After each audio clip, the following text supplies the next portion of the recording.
Yeah, we can hear you. I don't want to hear all this other conversation, so it's got to be out of this loop. Is that possible?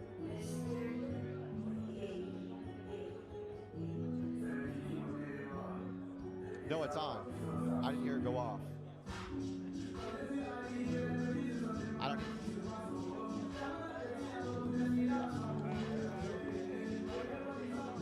No, still playing.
Welcome everybody to FightStar Championships number 37, live from the capital city, London, England, right here at the Indigo O2 Arena. We're set for an illustrious night of mixed martial arts entertainment, and we begin with our early prelims as we welcome in the bantamweight division. First, let's welcome into the arena, Cameron Price.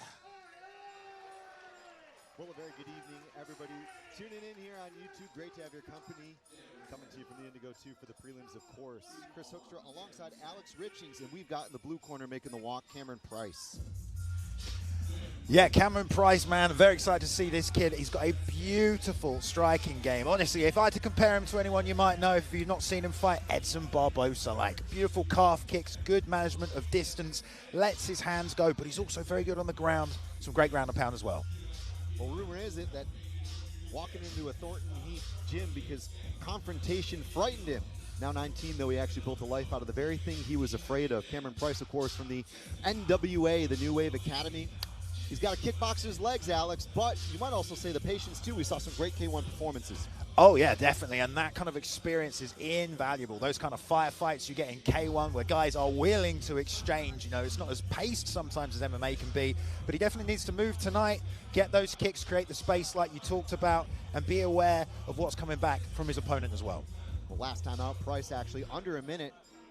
The only defeat of his career came inside the FSC cage, stopping in the third round at FSC 35. Has spent every single session since, his coaches said, addressing those faults.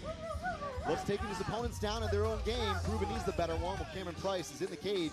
The first on your prelims here tonight. We'll go back to Buddy Johnson. And now, please welcome his opponent, Hadi Khan. The 29-year-old Hadi Khan, the second to make the walk tonight, has already got a championship belt elsewhere. And that actually ended in the regional scene with punches he will tell you are the best thing he owns, his hands. At 12, turned 15, he took it seriously, and back home, Alex, actually no crowds, no noise, peace, sanity, the epitome of Zen. He's an upfront guy in the cage, but at home, he enjoys his private life. Maybe that's why, you know, I look at a guy like him and I'd say he's got a very fast processor. Perhaps that contributes to that, because the way he calculates what to do, where to move to next, which martial art to tap into, it's very, very fast. There's no time wasting. There's loads of fakes. The level changes are coming, and he fires everything very quickly. Well, a youngster with a point to prove. Submission is only vulnerability, actually, to this point. Looking to try to fight long. I don't think it's great. These youngsters have started MMA. That's their foundation. There was nothing else. Yeah, definitely. I mean, and that's what we're seeing from the new generation, and that's when we're getting guys like this who can mix up the martial arts with incredible speed as well. But he moves to position very well on the ground. Seen him hunt for a lot of chokes, arm bars, things like that. He needs to measure his man tonight. Definitely don't want to be chasing Cameron Price around the cage. 2 in the ring, and Buddy Johnson is ready for the official introductions. A warm welcome to every single one of you joining us here right now at the Indigo O2 Arena in London, England, as we're set for FightStar Championships number 37. On this illustrious day, ladies and gentlemen, we begin with the early prelims live on YouTube at 3 3-minute rounds in the bantamweight division. And first, we introduce the blue corner with a record of 4 victories against a single loss. Fighting out of Croydon, England, introducing Cameron Price. And his opponent in the red corner with a record of 4 victories against 2 losses. Fighting out of England, introducing Hadi Khan. When the action begins, your referee in charge, Stefan Joachim. Cameron Price in the blue corner, of course, 4 wins. His opposite in the red, Hadi Khan, 4 wins as well. 19 plays 20. MMA Lab out of Apex Army MMA against the New Wave Academy. Great rivalry here, Alex. Yeah, absolutely. And like you said, these guys have been training for a long time. From a young age, both those gyms have been collecting talents and educating them well. And I like the pressure already early from Khan. Hadi Khan trying to box the opposition here. Certainly a guy who's gone very, very deep to the body there. Lovely couple of connections there with the left hook. But a guy who loves to go long into fights, he lets that knockout open up. Oh, yeah, definitely. And doubling up on the same side, even tripling up there. Adding a lot of damage. Nice uppercut there, though, from Price. He's got to find something to stop this pressure and really find the targets, because he's under a constant assault right here, Chris. Oh! Hadi Khan digging to the body again. It's just been multiple left hooks. You just see and feel those connections. Khan the inside again. I mean, the hand speed, absolutely insane. And, you know, the right uppercut is getting him to, you know, he's level changing for the left hook, and he's feeding that into the right uppercut and going between those 2 weapons, opening those up constantly. Well, Khan, as we mentioned, at 12, really coming into the sport, has just worked on those hands. Rates Price the best opponent of his career, he said, but it wasn't going to matter.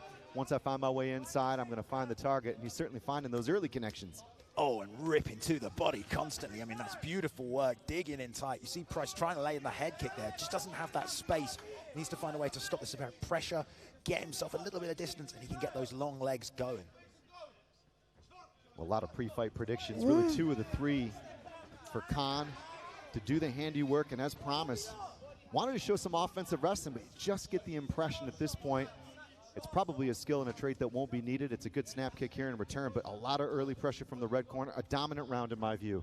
Yeah, so far definitely dominant, but Price has now managed to stop this offense just a little bit. Gets taken off the feet there, though, with his well-timed straight right. A little bit more of a slip than a knockdown. Circling, though, and oh, again, that double left hook. I mean, that is money every time. Cameron Price really eating some heavy leather here, of course, as we mentioned, out of NWA, Christian Evaldi, Colin Wadike, Tommy Asabre there in the corner, originally founded by Nick Slick, Shipshack, Ultimate Fighter veteran, and of course UFC fighter, so a lot of history there. But that kickboxing experience certainly not really doing him a lot of useful, shall we say, strategies at this juncture, as Hadi Khan just has it his way. I love the way Khan is covering space with the long strikes, a long jab to the body. He's sitting a little bit on the outside, but those weapons travel far, and they're tagging Price as he's trying to set up these kicks. But those calf kicks, they have come off a few times now. But like you said, Khan, all with the hands early, and you can see the damage on Price's face. Alongside many names is Price on the card tonight, and indeed not. Festus Ahorlu, Sam Castillo, Sutha Karan, of course, who fights later this evening. Wants just to prove he would be better. And he's certainly bubbling into this fight, but early doors, Hadi Khan has laid an exclamation mark here. He really didn't put a foot or a hand wrong, Alex. No, I mean, it was great pressure, great work. The hand speed was incredible, and he's got the confidence to let things go as well. Doubling up to the body, bringing those hands down, then coming up with the uppercut, really creating not many options for Price apart from to get back on his bike, try and do a better job of circling out because he's got to create space to let those kicks go. But even then, when those leg kicks were coming, Khan was backstepping really nicely away from it, managing the distance and finding ways to keep the offense coming. Well, certainly a moment now for corners to reconstitute themselves as, of course, there is calm in both camps, but the strategy, I think, very evident moving forward. We'll have to see as FSC coming to you on YouTube continues next.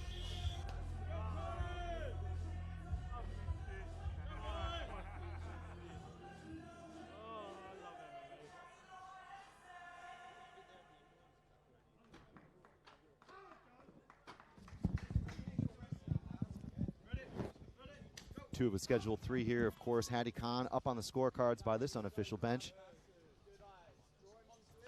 Khan continuing here to work the inside angles. Price backs off. Price has a little bit of a look, maybe looking for some hand fighting there. There's confidence there. He's not phased, Alex. No, and he's moving laterally very well here, which is going to help him avoid those hands that are coming back at him. Trying to find a way to get back to the center as well. And you can see the stance switching, which is going to give him more options to let those legs go and hide that left liver kick right there.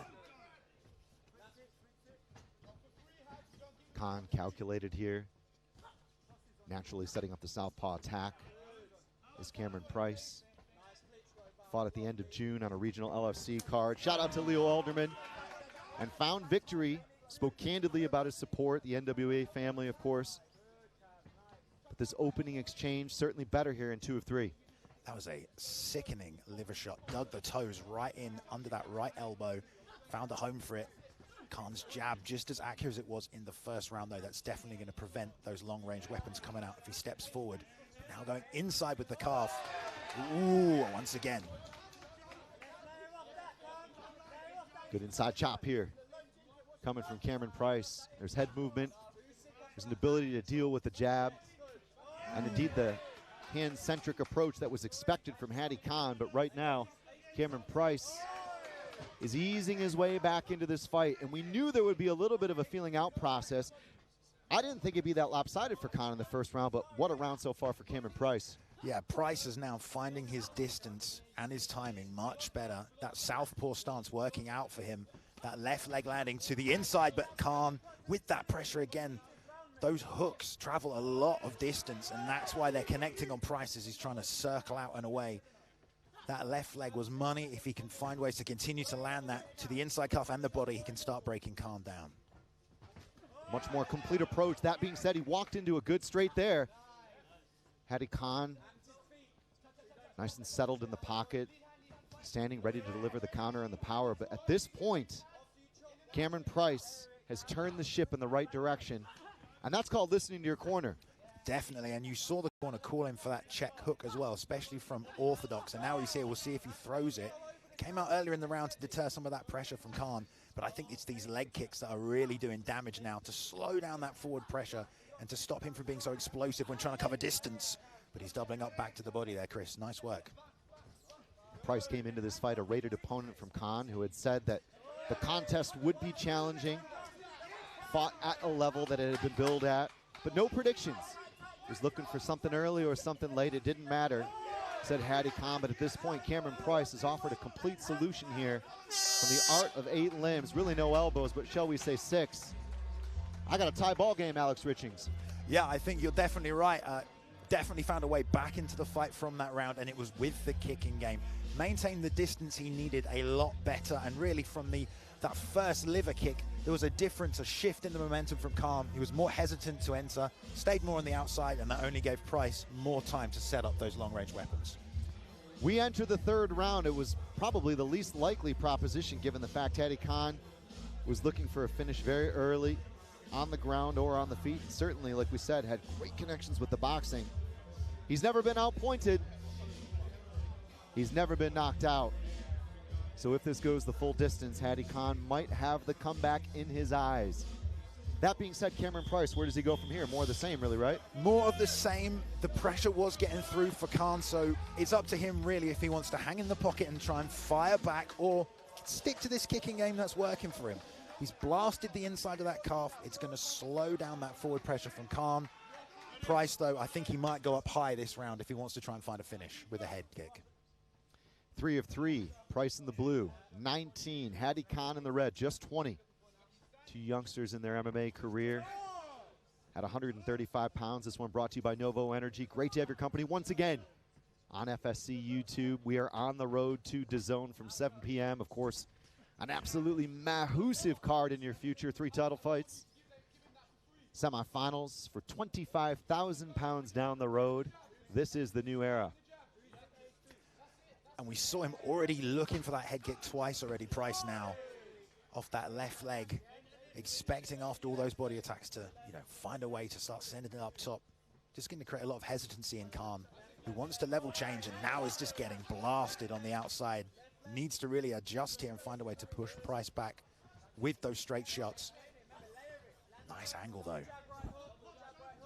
Good elusive maneuvers here from Cameron Price, who continues to do the dance his way and ease his way in the fashion and manner in which he controlled the last round. But that being said, the first change in tactics on display from Hadi Khan. Are you surprised? No, not after all those leg kicks were coming out, but that does often make that shot a little harder to fire off. You lose some explosivity in your legs. He shot from a little far out. Price was able to get the underhooks involved, and now he's got his back to the fence, defending well, hand fighting, and stopping this. But this is where Khan had success early on. Go back to the center, though. And Khan, who landed a good 10 to 15 body shots with that left hook, eats a right cross. That was a heavy connection there. Cameron Price on the hunt for a finish here. Look at this. Yeah, beautiful shot right there from Price. You can see the accuracy and the power, forcing Khan yet again to try and find a way to level change. Price controlling that right arm nicely from the wrist. And he's got this right underhook, so he's safe here to stop him from ducking down, trying to attack the hips. And now almost going to reverse position here.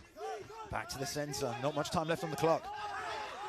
It was a pivotal exchange, a very important moment for Price to get off the fence. Khan again gets the go around. Reverse body lock. Oh, what a play. Yeah, beautiful job to rotate to the back. Very slick, fast, and well done to capitalize on that moment, because you only get the split seconds to reach these positions, and now he's in a place where he can get this fight to the ground. If he can trip out the legs, drag his man backwards, he can start to hunt for a choke, attack the neck. Price here needs to break that grip. He's going 2-on-1, trying to push down across his hip so he can get separation back to the center. Well, tonight, FSC bringing you, as advertised, the best young up-and-coming talent here on the UK scene. 10 years ago in Huddersfield. What a beginning. Nearly didn't survive its second show, and this evening, of course, we are bringing you on a roller coaster to DAZN. Seconds left in this fight. Hadi Khan, will he be able to cinch it? It was all to play for. We go down to the canvas, and that is the end of a thrilling third round. Yeah, beautiful little exchange there at the end, but how much will that influence the judges? We're not sure. It was some good pressure from Khan in that third and final, but Price again was firing off the head kicks. Interesting to see how they score this one, but a good back and forth battle. Lots of momentum swings in that one, Chris. If you had to say it, it'd be 29-28. In which corner? I would probably maybe lean towards Price. The damage from those calf kicks in that third round looked pretty impactful, causing some hesitancy in Khan and forcing that shot, I think, as well. But you never know, Chris. You never know. I don't like to make the predictions, And neither did the fighters. Both of them said pre-fight there are no predictions. It's a tough guy. And all you can do is fight the strategy out in front of you. But at this point, I have to say, looking at the tail of this entire fight, we saw the strategies change, and that was the poetry for me. Yeah, definitely. A lot of poetry in motion. There's usually poetry in motion when both guys fight, like you said, from an early age. They've been building these skill sets, so very, very good strikers, both of them. We got to saw lots of that tonight. Two different styles. Both men had their moments to make things work, but it's all in the judges' hands now. England versus Pakistan, your first fight on the prelims at bantamweight. And Buddy Johnson is going to collect the scorecards here momentarily.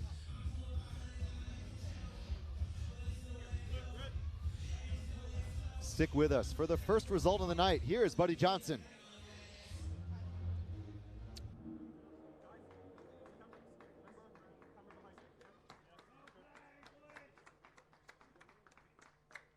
Ladies and gentlemen, our opening contest goes the distance, 3 rounds, and we go to your judges for the decision. Our first judge scoring about 29-28 in favor of the blue corner. Our second judge, 29-28 in favor of the red corner. And our final judge, 29-28 in favor of your winner by split decision in the blue corner, Cameron Price. Cameron Price has done it. He's a winner here in London tonight.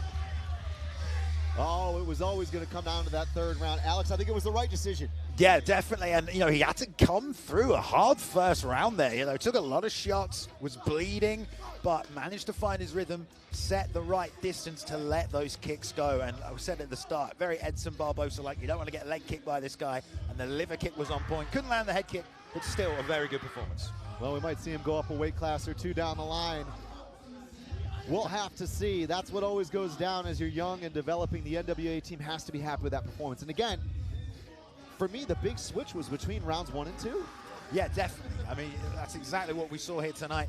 And I really like his style. The fact that he can kind of fight at a lot of different ranges. He lost those boxing exchanges early, but then he was getting in tight with the hooks, preventing it. We're having a little look at the highlights here now. Lovely bounce to the step of Price. That long right hand doesn't land. A little bit of exchanging. This was the body work that we saw early on, but there's a nice uppercut there in close to deter that, and that backs him off, which gives him this space as well to land some of these kicks go. Really nice fight, well-educated fight from both guys, and they both got to show a lot of different stuff in there as well tonight. Education being the operative word. That's the name of the game. You come in, you get experience. You get to shine on FightStar, and I'm telling you right now, folks, thanks once again. You're watching the YouTube broadcast. Chris and Alex will be with you all night long, of course, on the road to DAZN. Some wild stuff happening tonight, man. Oh, I can't wait. We've got so many good title fights. We've got 25,000 tournaments starting up tonight as well, semi-finals. So many people's dreams may come true or take another step towards them. And that's what FightStar's all about as well. We've got so much talent in the UK and Europe, and this is the best place to see it. And we're at a great venue here tonight as well. And that's one of the things that Raj had spoken about with this new, shall we say, path for the promotion, was elevating the UK scene. We're not here to compete, we're here to build, we're here to grow. And that's coming from a guy who has an eye for natural talent. Yeah, definitely. And then the roster at FightStar just keeps growing and growing with all these guys coming in, knowing they've got a good platform, and knowing when you get in there, it's your moment to shine, so you have to perform. And we saw that in the first fight right there tonight. I bet we're going to see that all night. I think we're in for a really good night. Strong performances, a bunch of finishes as well. I mean, this card is stacked, so. We talked about some of the matchmaking. Let's go kind of a little bit deeper on that. Many of these fighters have obvious paths to victory, strengths, shall we say. And you and I were speaking kind of pre-fight, pre-event. It always makes exciting viewing.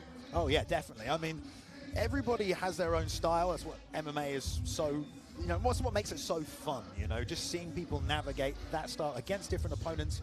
Some people have more experience than others, but I love it when you get two completely opposing styles clash here tonight, and we've got a bunch of those. We've got grapplers versus strikers. We've got tall guys versus smaller opponents here tonight as well. A real dynamic card with a lot of interesting matchups. Buddy Johnson is ready, and we'll get this next one walking. Thanks, folks. And now, ladies and gentlemen, we move to our second bout of the evening, brought to you by PFX Sports. 3 3-minute rounds in the welterweight division. As we welcome our first contestant into the arena, please welcome Michael Campbell. Nobody in this building knows a lot about Michael Campbell yet. He'd love to change that tonight. He began with boxing, and after a couple years bouncing around gyms, taking each discipline apart on its own, he found Team Underground and put it together under the rules of MMA. Well, Coach David Cook said pre-fight, he's a bit of a wild card, a bit of a wild fighter, and this camp has been all about refining that description in the direction of more controlled chaos. When you see him fight, it's hard not to appreciate, shall we say, Alex, that athleticism. It's a young man who's not short on self-belief. Oh, 100%. That's two things I was going to say. This man is very confident, and that also comes from the team he's with, a very good team there as well, but also the athleticism. One thing we have heard about this guy is the power he's got. He's got dynamic hands, covers distance well, but he also has a good kicking game as well. Accurate stuff. Definitely doesn't want to be reckless tonight because he's got a tough opponent, but I'm excited to see this man walk into this cage and no doubt put on a great performance here this evening. So. And Campbell actually sat down at a table and stared into the crystal ball and said, actually, I believe I was born to be a title fighter. I believe where the UK is right now, I'm going to go out there and I'm going to show my level on FightStar. I'm going to call for a finish in the second round by KO. Oh. So that's what he said here. He's in the cage. Buddy Johnson, of course, is ready for the red corner, his opposition. Back to Buddy Johnson. And now it's time to welcome his opponent, Eddie Barboza.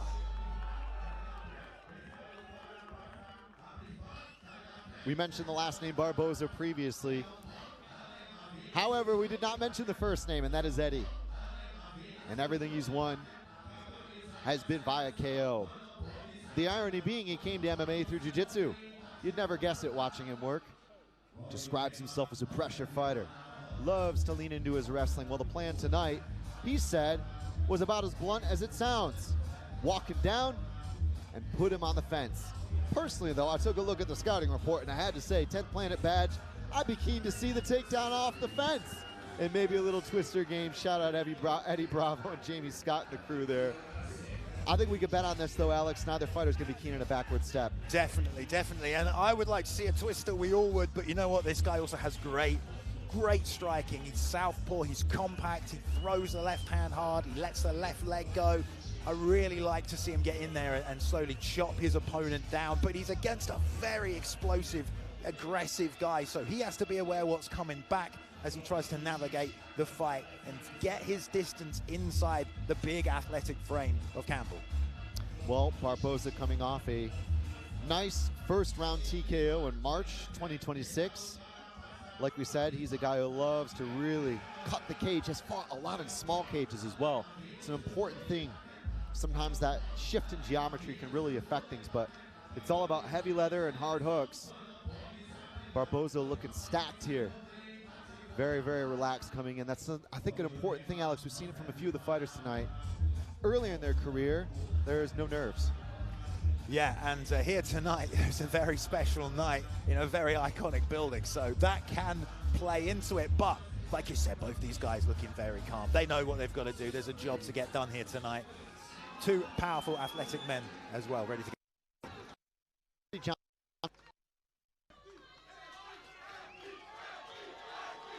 The following contest, official clothing sponsor, and evening, in the welterweight division, right here and now on FightStar Championships. As we introduce first the blue corner, making his debut inside the FSC arena, fighting out of welcome, Campbell. And his opponent in the red, and fighting out of England, introducing Eddie Barboza. When the action begins, your referee in charge, Mr. Movahedi in charge of broad FightStar Championship sponsor sports. Second preliminary here on YouTube, on the road to DAZN. This one in the welterweight division, of course, as we mentioned. Swing for the talk to athleticism, but it's lands first blood. Really put Campbell immediately.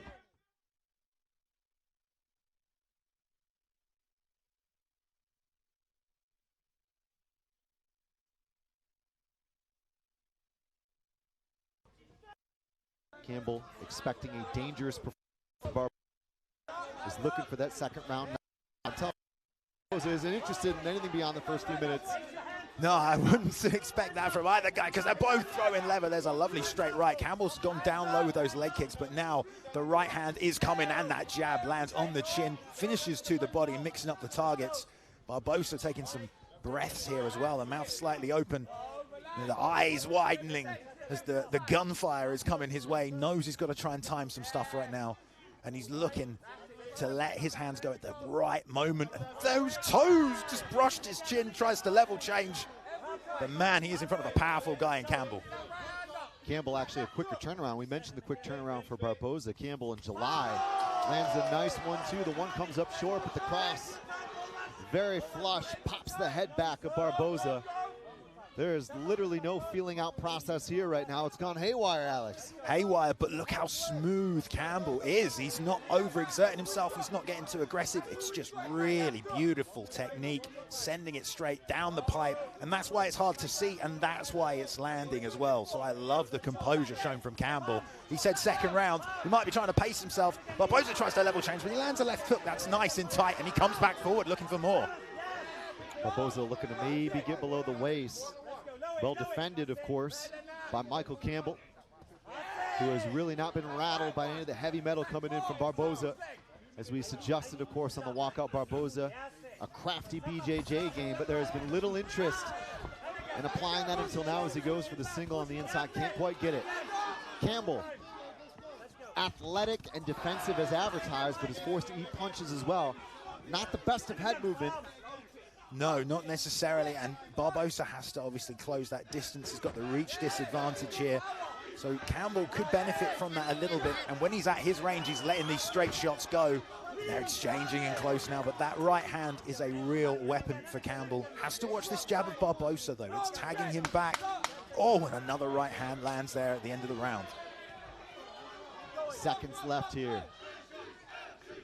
Daniel Movahed is going to have to be quick to separate this pair, and he does. The game plan was pressure from both corners. It was tough, it was physical, it was gritty and grinding, and there was almost no interest of getting things down to the canvas apart from two failed takedowns from Barboza. Yeah, and you have to expect he's probably shooting those because of the pressure he was under. You spoke to the 10th Planet background, but it was really Campbell who was snapping that head back with those long, straight punches. Very clean, very crispy is a word that you could use to describe them. And also showing a lot of composure here tonight as well. For a guy with relatively little experience, he's very calm. You can tell he's really listening to the corner now, trying to figure out what to do to keep that success going he had in the first round. Well, it's all about kind of slowing down the RPMs here in between rounds, because that was literally a 3-minute sprint. And I'm getting the feeling from the non-verbals that it's going to be a little bit of head movement, possibly some hand fighting coming from Campbell to avoid the potential dangers from Eddie Barboza. From Diesel Jim. Michael Campbell, Team Underground, of course, trying to slow the chaos. Barboza, though, has done nothing but sow chaos here so far in this fight, and he literally goes hook to hook, and Campbell goes for the level change. What a surprise. Yeah, I mean, you called it last round. We hadn't seen any dynamic shift, but Campbell the one forced to shoot right there after Barboza let shots go, and there's another straight right and another to answer. That thing is a heat-seeking missile that keeps landing on that chin of Barboza, and he needs to reset here, get some space, because it's got all a bit too chaotic at the start of this second round. And of course, Campbell trying to diminish the chaos, but he's literally gone on a rampage here, headhunting. Barboza backs off. Throws again, a heavy 3 to a 4. Such intensity right now inside this cage. Yeah, and I love that overhand he's throwing there, Chris. He loops it right over the top against the taller man. That is a great weapon. Turns the shoulder over nicely, and he also then combos into the left hand straight after. But now the right hands from Campbell are landing here, Chris. This might be the beginning of the end. Barboza looks like he's fading. Campbell finding connectivity here. Been very accurate here from Campbell, a much more accurate round compared to the last. He knew it was going to be a tough fight. Both guys were expecting to face the best version of an opponent that they had faced yet, and it hasn't been easy for either. They've taken as well as they've given.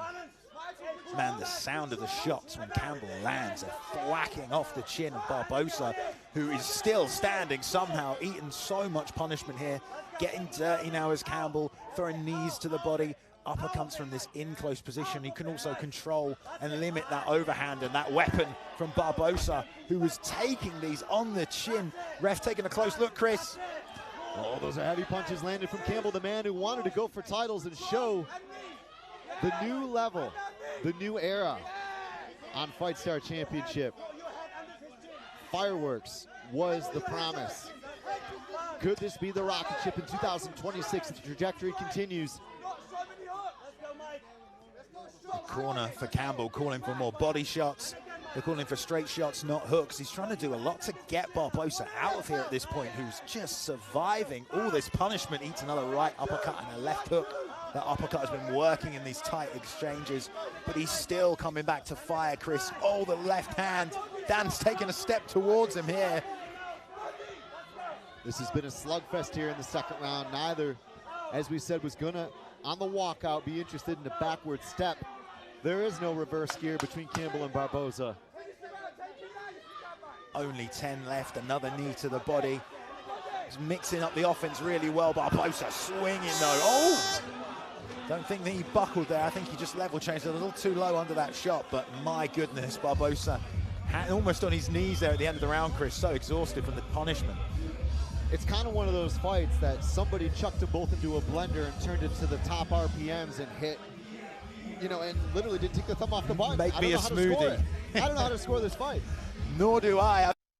I probably would lean towards Campbell, but Barboza, every time he's been tagged, feels like he's answering back with that looping overhand. We talked about the left hook. Campbell, though, with that short, straight right, time and time again, snapping back the head of Eddie Barboza. I love the accuracy, and he was all very composed until those kind of chaotic sequences where he felt like he could get him out of there. Barboza, supremely tough, though, Chris. A nod from Campbell, who may be the fresher man. I have to say, I agree with you, but it would probably be Campbell, based upon the damage. Of course, the meaningful, impactful strikes are what are going to score under the unified criteria in striking.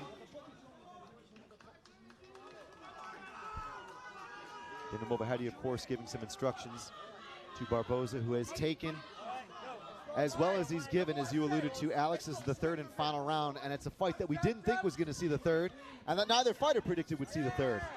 That's always the way it goes, isn't it? And I wonder if we'll see some level changes and some takedowns. There was a nice counter by Barboza, who's now loading up on the hooks. Flurrying against the fence, Campbell trying to control and calm down the pace of this third round as we started off quickly. Can Barboza sustain this, though, even if he can keep Campbell along the fence? Ooh.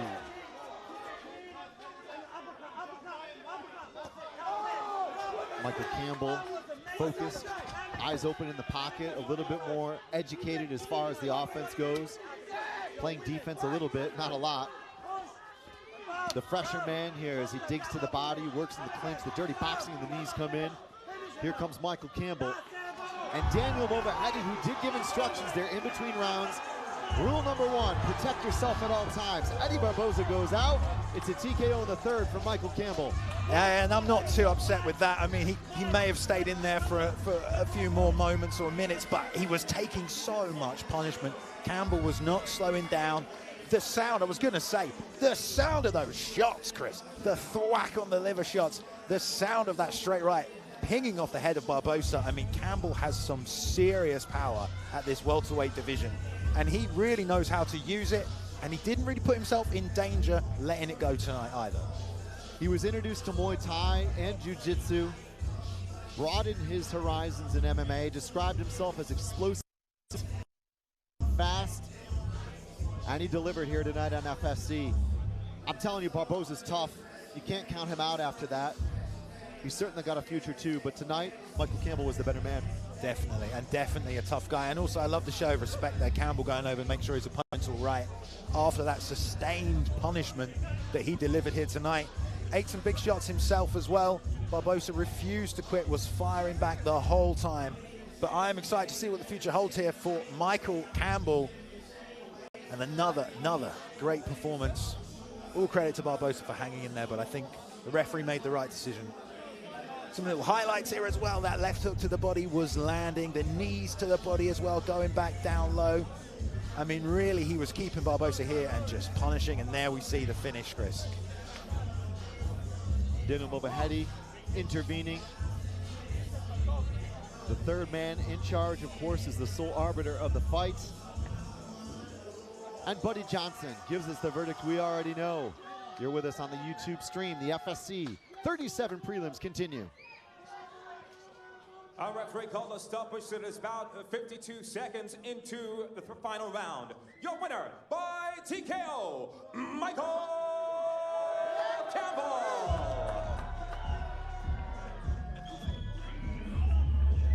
Michael Campbell,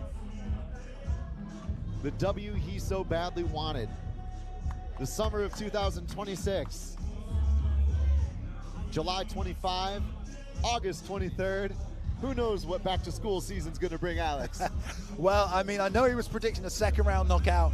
His first victory came in the first round, so now he's got more experience, more cage time, and that will be enough for him. That's a nice treat to take home from the summer, I think, as well. But I'm excited to see what the future holds for this man here, Chris.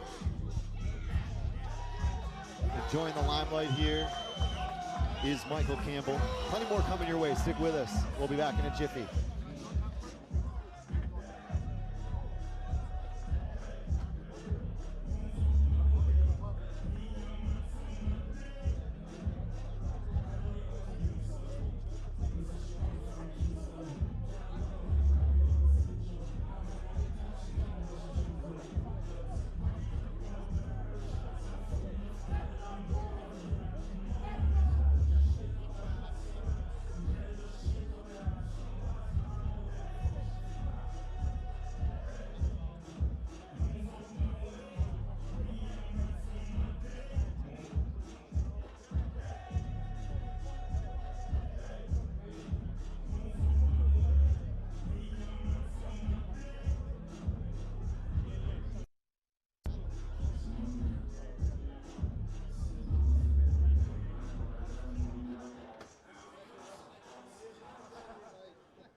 And now, ladies and gentlemen, we move to the third bout of the evening, brought to you by Seferrier. In the lightweight division, please welcome Sarko Irfan.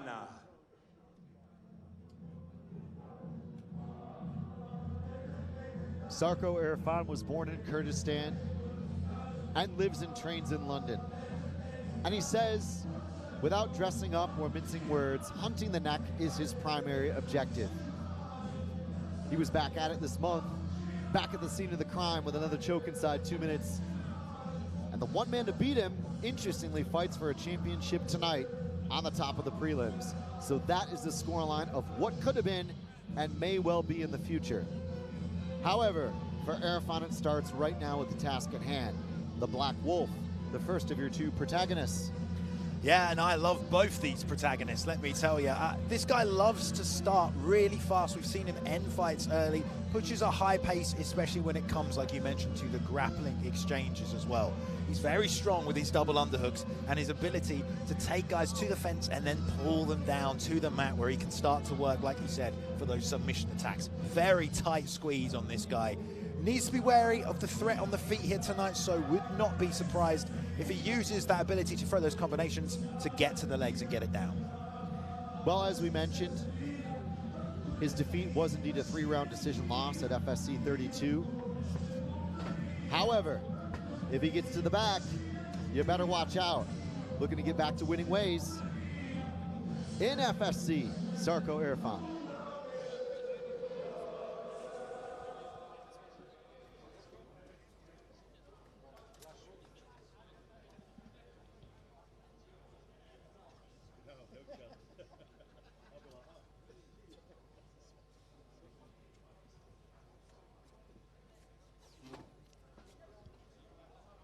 And now, please welcome his opponent, Eric Lewis.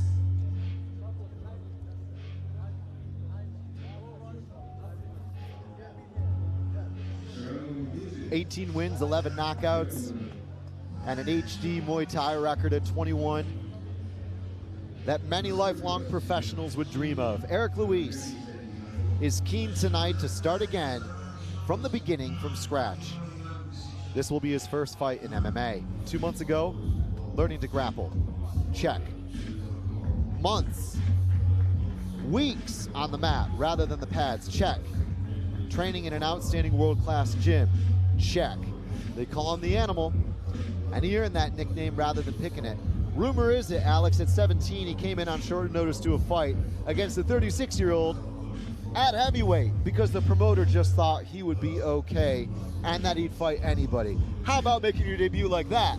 I mean, that's a very surprise. I mean, I don't know how I would handle that personally, but he still came through it. And, you know, we've seen him in different promotions, high-level Muay Thai fights, and He is one tough guy, let me tell you that. Aside from all of the amazing techniques he's got in his back pocket, this beautiful chopping overhand that you see him throw, man, can this guy stay in a fight and take it back to his opponent. So never count this guy out. You mentioned an elite team, and I see in the corner as well, an opponent that Irfan has beaten is actually in his corner here tonight as well, so they'll understand the opponent across from him. But I'd love to see him get in there tonight, let some of that Muay Thai go, and he definitely will not be deterred what's coming back on the opposite side because of that high-level Muay Thai experience. And there are a lot of dynamics at play here, but for sure, I think the basic equation is heavy leather every time, all the time. And fans are going to be keen, I'm sure, to see how that translates. His prediction was very simple. Irfan will be frightened from the first moment a punch lands. He's a scary guy, man. But I think we're ready to get this one underway.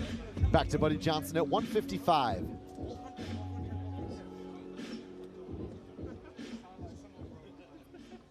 FightStar Championships number 37, brought to you by Superior. Ladies and gentlemen, we're scheduled for three-minute rounds in the lightweight division as we introduce first the blue corner. With a record of 1-1-0, fighting out of London, England, introducing Sarko Irfan. And his opponents in the red corner, making his debut, fighting out of Newbury, England, introducing Eric the Animal Lewis. When the action begins, your referee in charge, Stefan Chochem.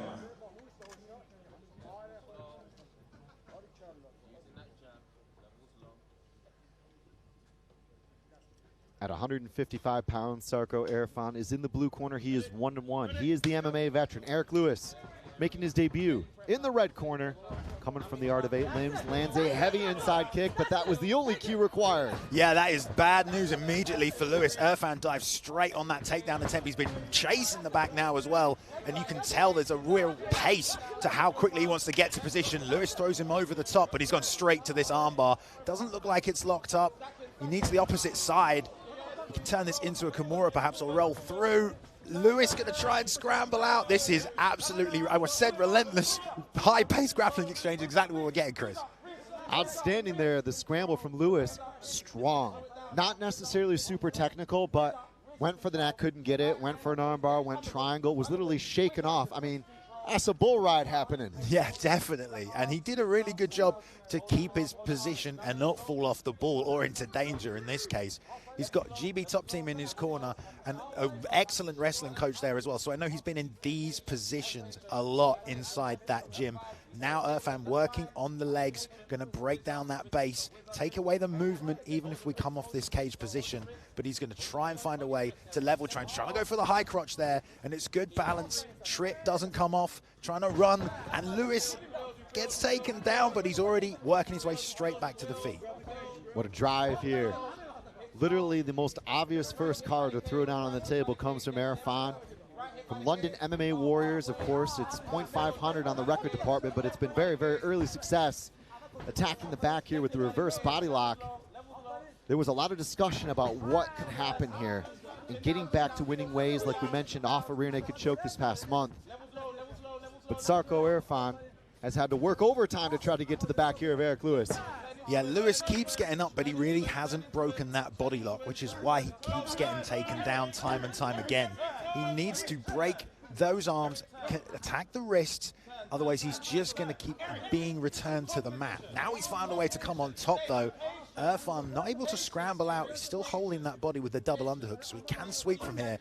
But look at the hammer fist coming out from Lewis, man. Taking every opportunity to get some revenge for these takedown attempts right now.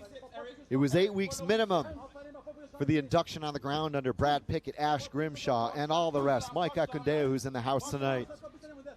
Bullied at school, went for confidence to defend himself into Muay Thai. His father fought. And now he speaks about continuing that path. Frightening power, though, even from close guard. Oh, yeah, definitely. And look at him cock back. The way he gets a lot of elevation in his torso. The further you can bring those arms up, the more velocity and power. You're seeing that right now. Lifting up his whole upper body to rain down from as high as possible. And Irfan really has just been connecting the hands and trying to control posture. And Lewis has been able to explode out and land some heavy shots. Fear after my first attack was Eric Luis's promise pre-fight. We didn't get to see any of the unorthodox stuff, the spinning kicks, not a lot of flash, but yeah, that's not a guy you want on top of you. At the same time, a couple of opportunities for Irfan.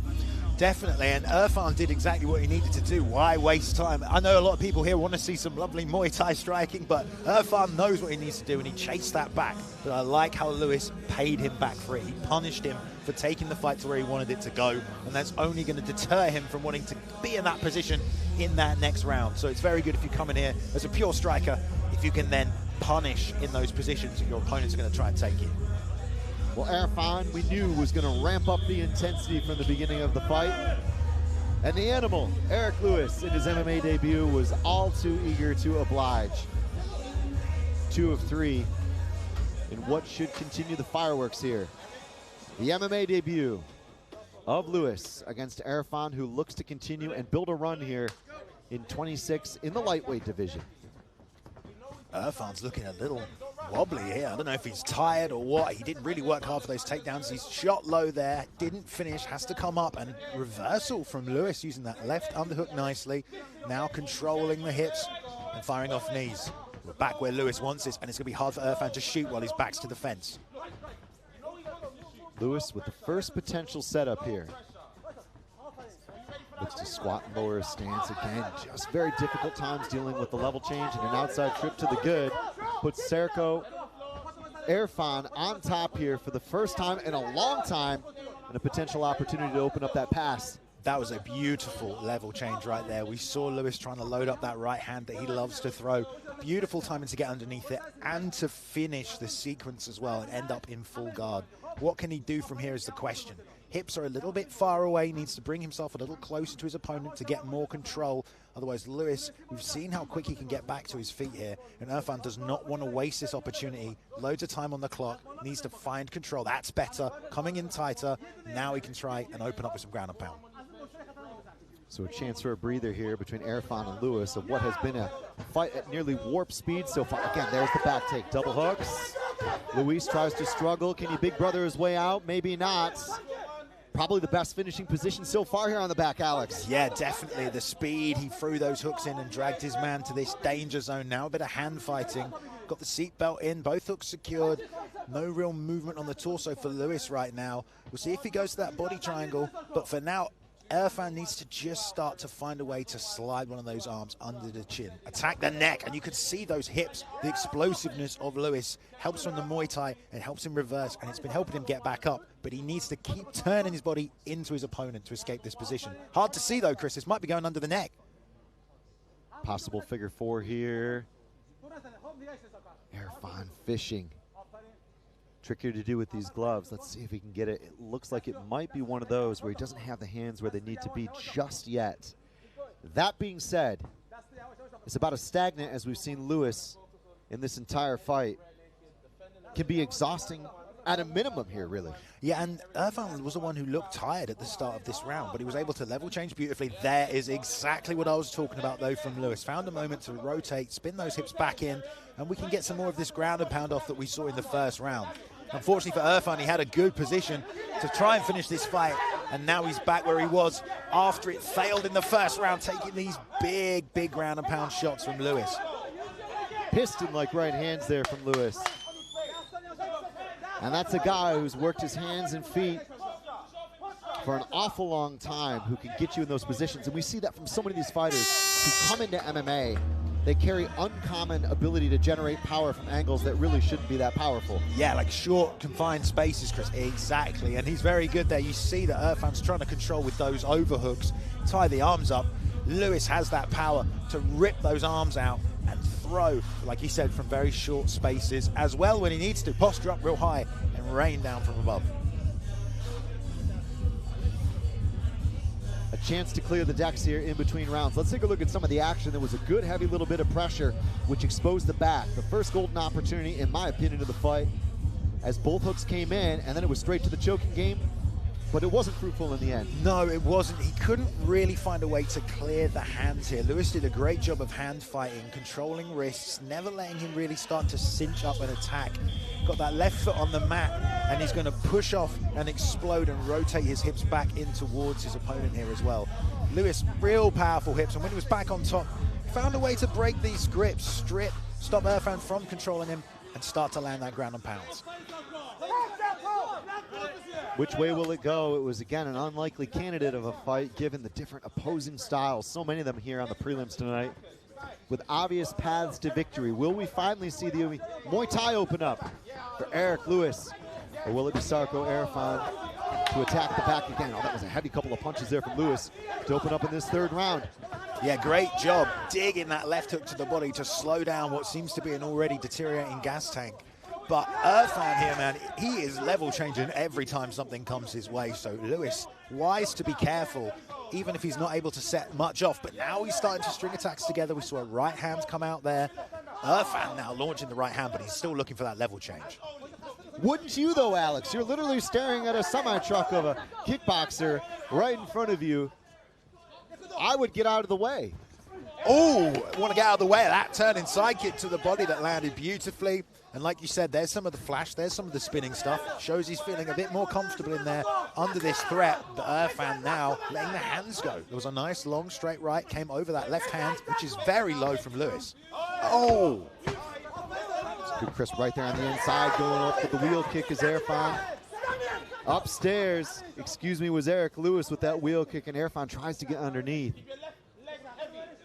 Attacking this single leg now as well. Got the hands together, but needs to pull the foot off the mat first. There we go. Oh, beautiful switch. Takes him across. Gets a lovely dump. Lewis, though, able to build a base. Already straight back to the feet. He's been trained very well to get back up from these positions. The hand goes to the mat. The knee does. Has to be careful of the back, though. No hooks in. Tucking those elbows, Chris. Trying to stop Irfan from getting another chance to try and find a submission in this third round. Luis using every inch to try to gain a little bit of leverage here, and immediately goes to using that energy to get right back up. Like you said, the second his knees hit the ground or his butt hits the mat, he really does bounce right back up. It's an incredible athlete. Able to reverse position yet again, and I think it's the power in his hips. He has really good hips which help you explode and turn, and sometimes you're in positions where you're kind of chasing each other's hips to try and be the first one to be able to square up to your opponent. Lewis does another great job here. Half guard now, stepping over into the mount, and now he can really do some damage, and he has been letting the ground and pound go from these positions, Chris.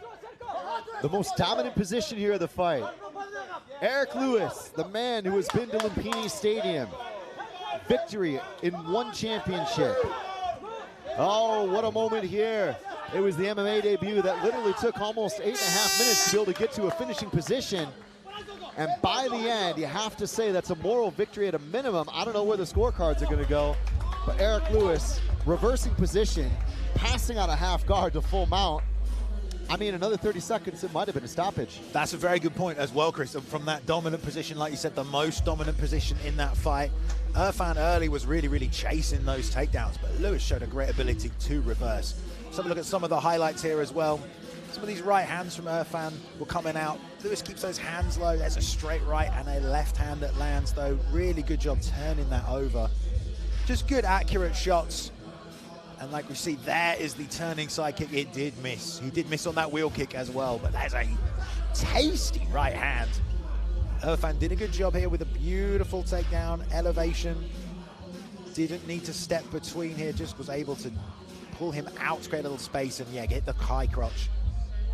Lovely work, taking him over the top. Very impressed with Lewis's ability to scramble out, though. And the decision. Ladies and gentlemen, this bout goes the distance, and we go to your judges for the decision, with all three calling the bout the same way, 30-27, in favor of your winner by unanimous decision, Eric Lewis. Eric Lewis is 1-0 in MMA. Oh, it wasn't without some turbulence. There was some rough air there in the forecast, but at the end of the day, multiple attempts at the back for Sarko Irfan was not enough. It wasn't, and I was very impressed that, you know, he got into some bad spots early. His opponent did exactly what he needed to do, and he was still able to survive. He's still able to ride those positions, turn it to his advantage here tonight as well. He's at a great team in GB Top Team, man. They are going to take care of him, and we already know he likes to fight. All he needs to do is stay in that camp, keep working hard, keep working on the rest of his game, and I'm sure he's going to develop into a dangerous prospect in this division. It's got to be all smiles there. And what a moment there with Mike Akindeo at the helm. GB Top Team, of course, one of the premier mixed martial arts gyms in the UK. Yeah, and he's there with Josh Bradbury as well, of course, who fans submitted in the first round. That's got to feel good for GB Top Team to get a win back there in that way. But man, I'm excited to see this man, great Muay Thai, and now officially an MMA fighter, Chris. Listen, pressure and polish, right? That's where the diamonds come from. Oh, you're full of phrases tonight. I love it. I'm full of it. Listen, to everybody watching once again here on the YouTube stream, you are watching the FSC 37 YouTube preliminary proceedings. And boy, oh boy, have we got a treat for you coming your way. Plenty more in your future. Of course, we have a 25,000-pound tournament. We're going to see a couple of semifinals for that, and indeed 3 feature attractions, and no less than 3 title fights. There's bad blood, quite a bit of skill involved, some rivalries, UFC level competition. And you know what, the road to the UAE, I'm very interested in that. Oh yeah, FightStar, we've been making some big moves this year. Like you said, it's a new era. So many good fights on the card here tonight that's going to reflect that. But these 3 title fights at the top of the card, man. On DAZN as well, of course, which is just as exciting. So everyone who tunes in tonight, in for a massive treat. Let's talk about them very briefly. We're going to have a chance to talk about them a little bit later. If you had to pick from the 3 of which you were most keen to see, where would you go? Man, that's really, really tough to say. It's hard to not go straight to the main event because we've got an interim champion and a champion. We've got a veteran and an up-and-comer. We've got the new breed versus the old breed. Both fighters can get it done everywhere. It's kind of an open question as to what happens in that one. I'm interested to see where it goes. And Buddy Johnson is ready for our next fight.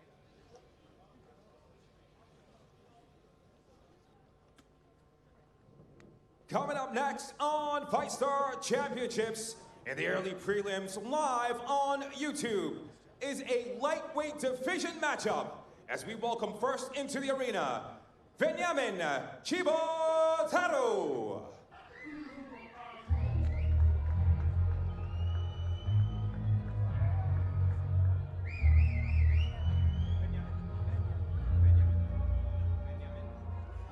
Benjamin Chibotaro began at 5, wrestling, the way many of the great pound-for-pound guys did. That's the way you build fundamentals in this game. Greco-Roman first, judo, sambo, and it is visible in the way he fights. 9 wins and 6, of course, decided across 3 rounds by a man who would simply not let go. He's held a featherweight regional title. He's up at 155 now. He knows exactly what deep water feels like. We're starting to get into the business end of the prelims card. February, he was at the IMF Europeans. He went 1-1. Moldovan, based out of England. This guy could be world-class talent. I think he might be on his way to being declared just that. And you know what? I love the way he fights. He's a very calm customer on the feet, has that step and slide style, moves the head off the center line very nicely, very good at timing his shots. The calf kicks come out, he chops really, really low. You want to watch out for that lead leg, though, to the head and to the leg. And uses that jab well nicely, but when he wants to shoot, he takes these really deep shots, is able to drive opponents to position and finish with great takedowns as well. And the ground and pound submissions just come after that. Chibotaro, certainly a very dangerous guy out of BST, a very well-established gym, which brings great training to students in all departments. Out of Northampton, and coming on in to London town tonight. Here he is. And back to Buddy Johnson to bring out the red corner. And now, please welcome his opponent, Ryan Montani.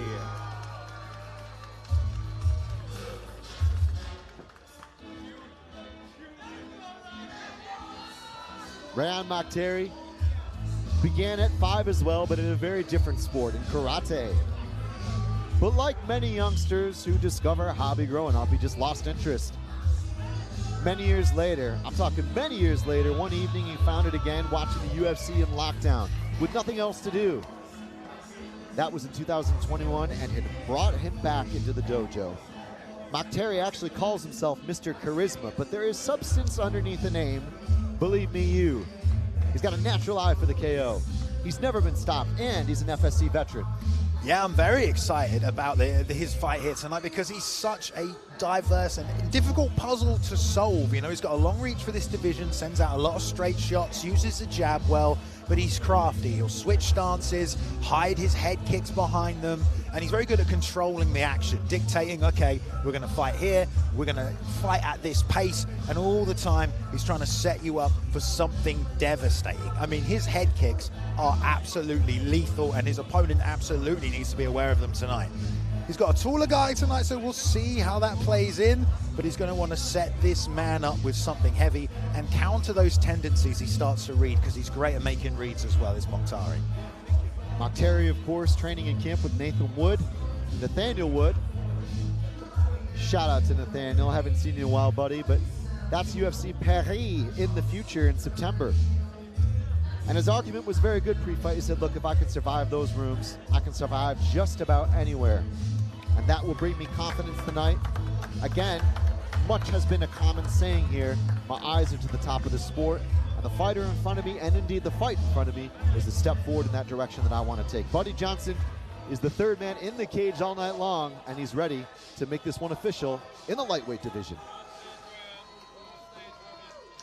Once again, a warm welcome to everybody who's just joined us live on YouTube. FightStar Championships number 37. This contest brought to you by Novo Energy. And we're set to go three-minute rounds in the lightweight division as we introduce first the blue corner. With a record of 9-2-0, fighting out of England, his name, Benjamin Chibotaro.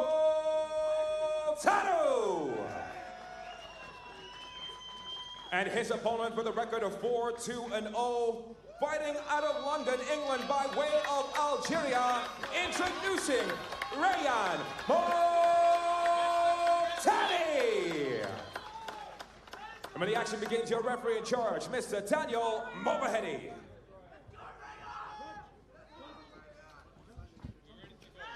At $155, Daniel Movahedi is in charge.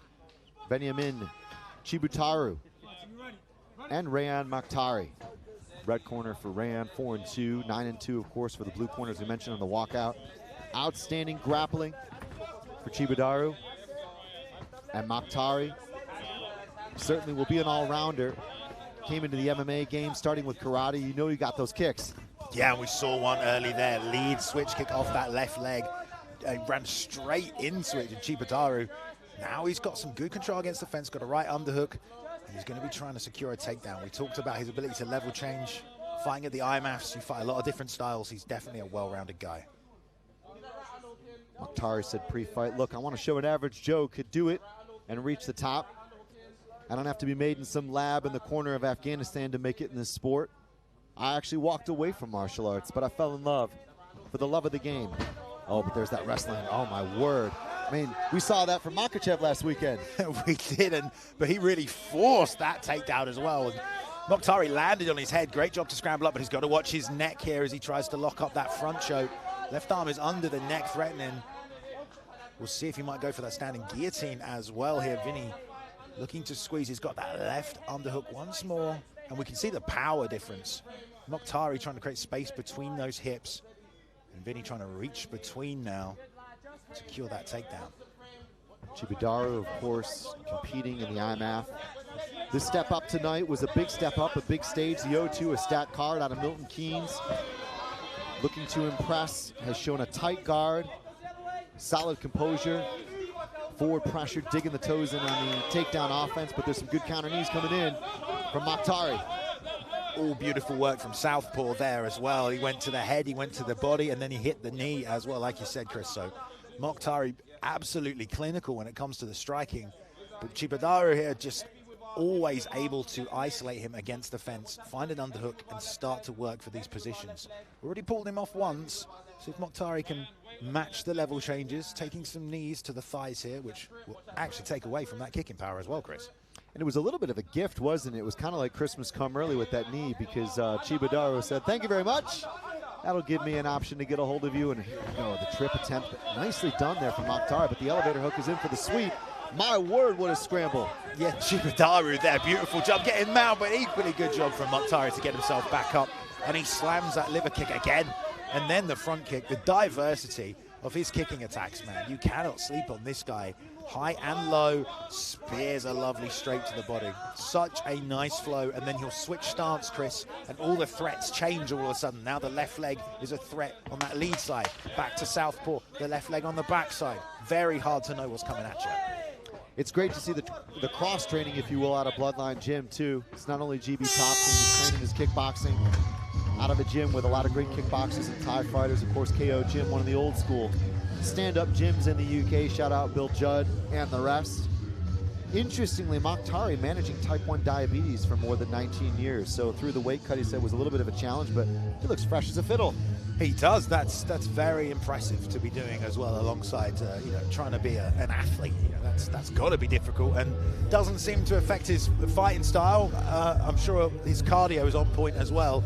Interesting first round between the two there, Chris. You know, we saw Chibadaru trying to find that takedown and got a few, but Mokhtari always able to scramble up. But the leg attacks or the kicking game from Mokhtari there, very impressive. And a lot of them landed quite hard. I'm interested to see if Chibadaru wants to continue to find this takedown, because I don't think he likes what was coming at him in that first round. Showing accuracy and prowess is Mokhtari. Not wilting under the pressure of Chibadaru. We go to 2 of 3. 3 minutes on the clock if necessary. Once again, folks, to everybody watching on YouTube, we've got the big DAZN broadcast. 7 p.m. from the UK. Not long to go, just under 2 hours in your future, but it is definitely further forward pressure from the BST product. Chibadaru is the first to the center, and he's not giving it up. He's not. He tried the level change there, though, and Mokhtari defended that very well, met that level change at the hips, fired a lovely kickoff from that fence line also, despite the pressure, able to get that nice and high here with a right underhook, looking to reverse position, but Chibadaru's been very strong in these clinch positions as well, trying to step the right leg through there for a little penetrating step, try and find a way to finish the takedown, and there it goes in between, trying to chip out that back leg, but Mokhtari, great balance and defense yet again. Certainly done his homework so far as Mokhtari, as Chibadaru, who caught a gorgeous Cianagi variation. I think it was going down to the ground in the first round. Wasn't able to get the throw off the fence just now. Had taken no shortcuts in preparation, he said. It will be physical, it will be at pace. I will have to use a lot of energy to get this guy down, and it hasn't been an easy road for Chibadaru. Definitely not, and he's back hit on a single now. See if he elevates for that high crotch. Wants to try and either pull that leg on the inside or get tight, but comes back up to the body instead with the right underhook. Mokhtari, very, very well versed in takedown defense. We saw a little exchange before we hit the fence here where he let some shots go after Chibadaru pushed forward. But this is still stifling what Mokhtari wants to do. He wants space to let those kicks go. So even if Chibadaru is not having a ton of success with the takedowns, even though he's got the double underhooks now, he's still taking Mokhtari away from his game. Mokhtari trying to get some real estate back. As Chibadaru looks oh so strong with the double unders, is finally able to drag his man down. For the first time in this fight, it felt like it might have been the beginning of a dominant position there on the canvas, but Mokhtari's got other ideas. Beats that whizzer there of Mokhtari. Now we're on the back. He's got his hands gripped together. Mokhtari doing a wise job trying to hand fight, trying to any kind of damage you can inflict. And it will slow down Mokhtari in his movement as well, but we'll see if Chibadaru can actually collect a takedown and maintain some control to let some damage go. Chibadaru just relentless here. He's completely full, dug in the trenches, 100% committed, and that's the old wrestlers never let you rest. That is the metaphor for this operation. There is no quarter being given right now for Chibadaru against Mokhtari. Props to Mokhtari, who stayed with it there for a good 90 seconds or so. That is exhausting, though, Alex Richings. 100% is absolutely knackering for both men, but definitely for Mokhtari as well, because you have to constantly fight against position, assess threats, and be aware what's coming. I really think that the experience from the IMAFs from Chibudaru as well, that's definitely paying off in a fight like this. You're going to fight a lot of different styles in those kind of competitions, and well, he's definitely showing right now he can adapt to this opponent, and he's done a great job keeping this on the fence, chipping away. Perhaps some more damage would like to be seen by the judges here, but it's a good to take away that dangerous kicking game of Mokhtari. And I think it's just a great moment to reflect as the two most experienced guys, if you put the math together on their resumes. The level of decision-making that we're seeing at this level right now is amazing. If you think of where it was 5 or 10 years ago, that is what FightStar Championship is all about, raising the bar, and the rising tide will float all ships in all departments. It's amazing to see, Alex. 100%, man, and you can see it's a product of these camps that we've got there. We've got Vucenic in the corner of Chibudaru, we've got GB Top Team on the other side here, and all these guys are just sucking up knowledge. Straight back to it, though, in round 3 here, Chris. Third and final round. It could be for all the marbles. Will Chibudaru be able to get that takedown that has been a little bit elusive so far in this fight? Or will Rayan Mokhtari spoil all the efforts and get the kicking and punching going the way we know he'd love to? Well, Mokhtari was the one who shot then, which is interesting. He was letting the hands go, showing that uppercut, but now he's been reversed against the fence. Chibudaru thought about trying to rip him off there with a throw, but he shoots back this double leg. Can't see if the hands are connected. That will help him finish, trying to step through with that left leg. Heavy on top, though, is Mokhtari. It's been a mirror image of the third round here. Mokhtari tries to go high crotch. Excuse me, Chibudaru tries to go high crotch, and Mokhtari says, no thank you, sir. I have to say, it's been an amazing defensive performance. The homework was done. I mean, it's important at this level to scout your opponent, but sometimes very difficult, especially from somebody who doesn't have that base in the wrestling, to deal with a guy who's been doing it since he was 5. I'm giving him at least a B+, maybe an A- with the takedown defense. Oh, definitely, because in karate, you know, there aren't that many takedowns, so he's had to pick it up from somewhere else. Tries the inside trip counter takedown there as well, using that whizzer to stay up after Chibudaru came forward to pressure. And we're back on the feet here. We'll see if he can set up some of those head kicks, but Chibudaru doesn't want anything to do with it. Collects a left underhook, drives him straight back to the fence again. Physical, dominant performance from Chibudaru, but not as effective as I think he would have liked to. Rayan Mokhtari continues at 21, Algerian, of course, born in London, out of GB Top Team and Bloodline Gym. Mr. Charisma, who wanted to back it all up tonight, showing he could excel in the sport. Throws up the kick, throws up the knee, charges the left. Will Mokhtari be able to turn this fight around? It has been a grappling clinic from Chibudaru. But Mokhtari has absolutely the dynamite in the legs and the hands to end this. Yeah, I absolutely love how he's morphing that head kick into a knee when the distance gets close. The corner's calling for more knees. He lets one go right there as well, doing a good job framing and pushing him down to break that posture. But this is good work from Mokhtari. Considering he's only having these small moments to let his offense go, he's really capitalizing by sending these legs. And it does make me think, I don't know what the judges are looking at. They're looking at the control or the damage that Mokhtari is able to land in these short bursts right here. Chibudaru choke right here as well, sits back. Oh my goodness, he should be fine. Yeah, pulls the head out there as well. Couldn't really control the posture enough or get it tight, and crazy sequence at the end there, Chris. That was absolutely crazy. He nearly hit the anaconda. I think he tried to go for the gator roll off. That, of course, really tough to do, but opportunistic, calculated, determined was Mokhtari. Equally, like a dog on a bone, was Chibudaru with that takedown. I'd love to see a 5-rounder, frankly. Oh, I wouldn't be mad at that as well. And you know what? Mokhtari going for the anaconda there as a defense to that is probably something he might have looked for earlier. Don't know if he could control the head or find a way to sneak that arm under the neck there in position, but it was a good adjustment. But again, on the judges' scorecards, I'm not sure. It's hard to say. And they're okay. Nobody's breathing heavy. Can we just have an unofficial intervention, please? We got some time on the YouTube stream. We're not on the broadcast yet. I got the paperwork right now. Yep. ChatGPT, give me Claude. We're going in. Great battle between these two gentlemen here at lightweight as well. And two young talents, getting more experience, you know, good style clash here as well. So a very, very fun fight. both men had to really use their tactical minds in there to find a way to come out on top. I don't know who's won though, Chris. Rayan Mokhtari and indeed Benjamin Chibudaru are inside the cage, and Buddy Johnson has just walked inside as well. He's got the result. We'll be with you very shortly. Give us the mathematics. Here's Buddy Johnson.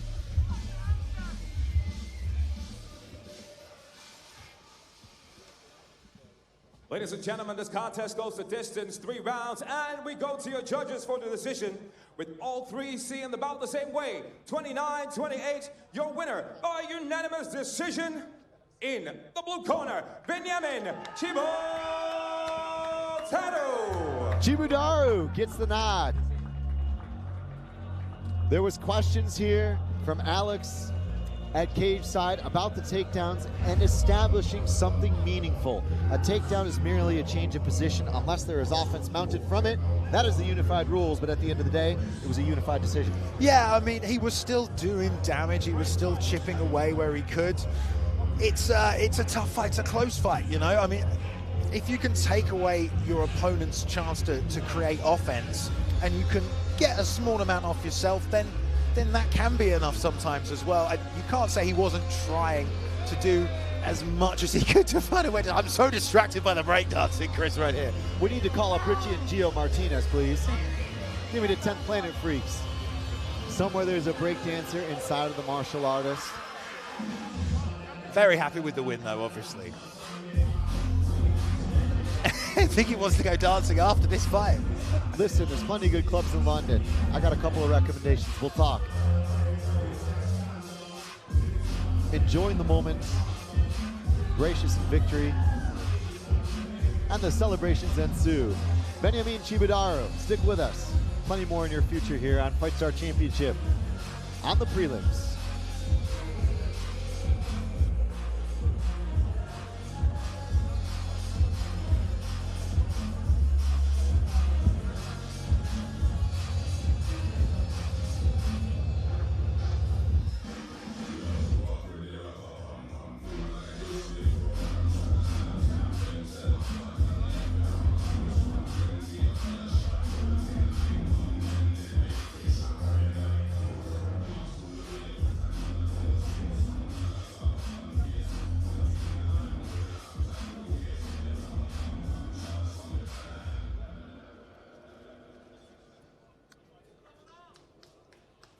And now, ladies and gentlemen, in the early prelims, we're set for a middleweight division contest. Bout number 5 of the evening, brought to you by PFX Sports.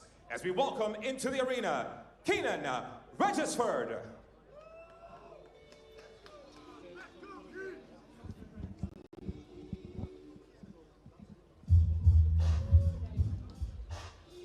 There's plenty of stats worth talking about for Keenan Regisford. His family heritage from St. Vincent and the Grenadines. 13 fights deep in the game, coached by the technician's technician, Tom Brees. Plenty of submission wins, but he's on a losing streak. The most recent, a choke in a championship fight in July. His view on tonight, consistency. My life motto, every fight matters, the next one is always the biggest.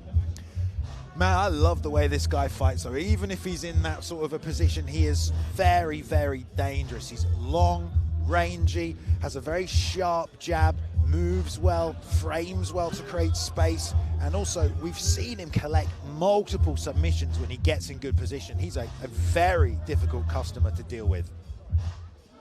Keenan Regisford is in at 185. We go up in weight for the first time tonight. Here's Buddy Johnson.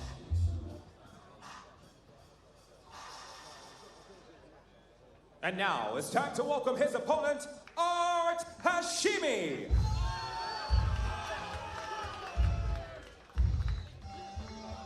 Art Hashimi is calculated mayhem personified. That is his signature phrase. And believe me when I say, he means every word.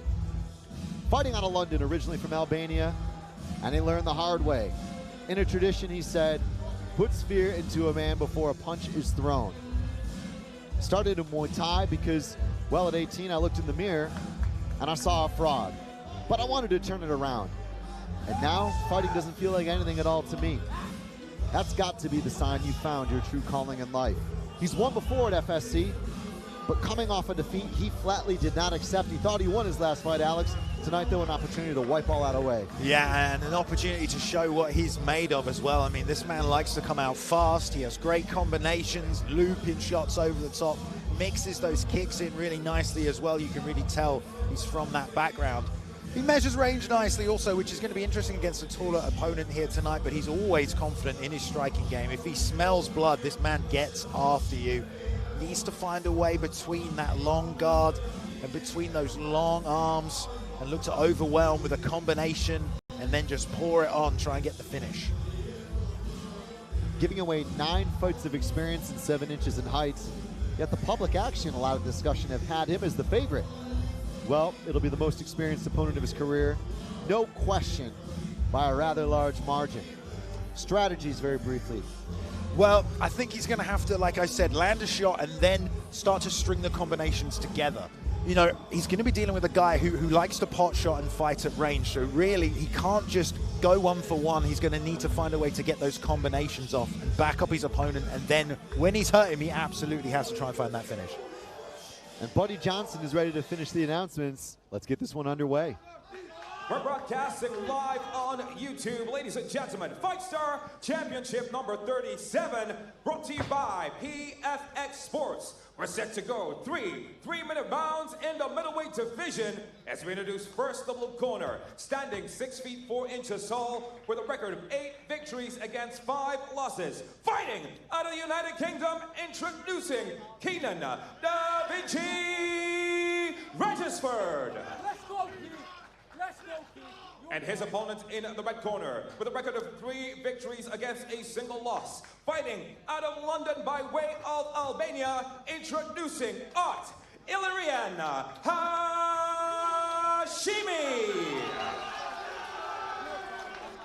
And when the action begins, your referee in charge, Stefan Jochim. This one brought to you by PFX Sports, the official fight attire of FightStar Championship. In the middleweight division is the blue corners, Keenan Regisford, and the red corner, Art Hashimi. Should be a wonderful, lovely clash of styles from 2 very determined fighters. Yeah, Regisford already going high with that left leg, and that's showing Hashimi, man, I've really got to be careful about closing this distance. Hasn't thrown anything yet because doesn't want to walk onto anything, especially that cocked straight right hand there as well. But Keenan likes to fire out. Good penetration here from Hashimi. Goes around to the back. Attempt at using the instep from Da Vinci, or Da Vinci, shall we say. He's wrapped up that head of Hashimi here. We'll see what happens. It looks like if he does get the takedown, he would have passed the guard, so there wouldn't be any real threat. But he's on the outside of those legs now, outside of those hips, so it feels like he should be able to find a way to complete it. But I think Keenan's just heavy, man, and he's hard to move around with that size. He has to come back up to attack the upper body now with that right underhook as they battle for wrist control on the left-hand side. And there's a huge contrast of dimensions between Regisford and Hashimi. As Hashimi finds his way here chest to chest, slows things down just a little bit. Regisford again opts to kind of get a little Kazushi going and couldn't quite convert to anything off that. You get the feeling he was looking for a throw once or twice, but there's a trip there in reply from Hashimi, and he gets the last laugh. Yeah, and the same kind of position there as well. He got to the outside of the hip, dragged him back, ends up now in half guard top position here. So we're going to see what Keenan's got off his back. But Hashimi going to slowly work his way up the body. That knee shield has come in, though. That's going to create some space. We'll see if Hashimi can still posture up and get some ground and pound off. Left leg has come round, back round into full guard. He's locked up this body triangle from guard, though. Not too many options from there, but he's trying to sweep right now. We'll throw up for that triangle. Is that the right arm in there, Chris? I think it is. Hashimi's okay now, though.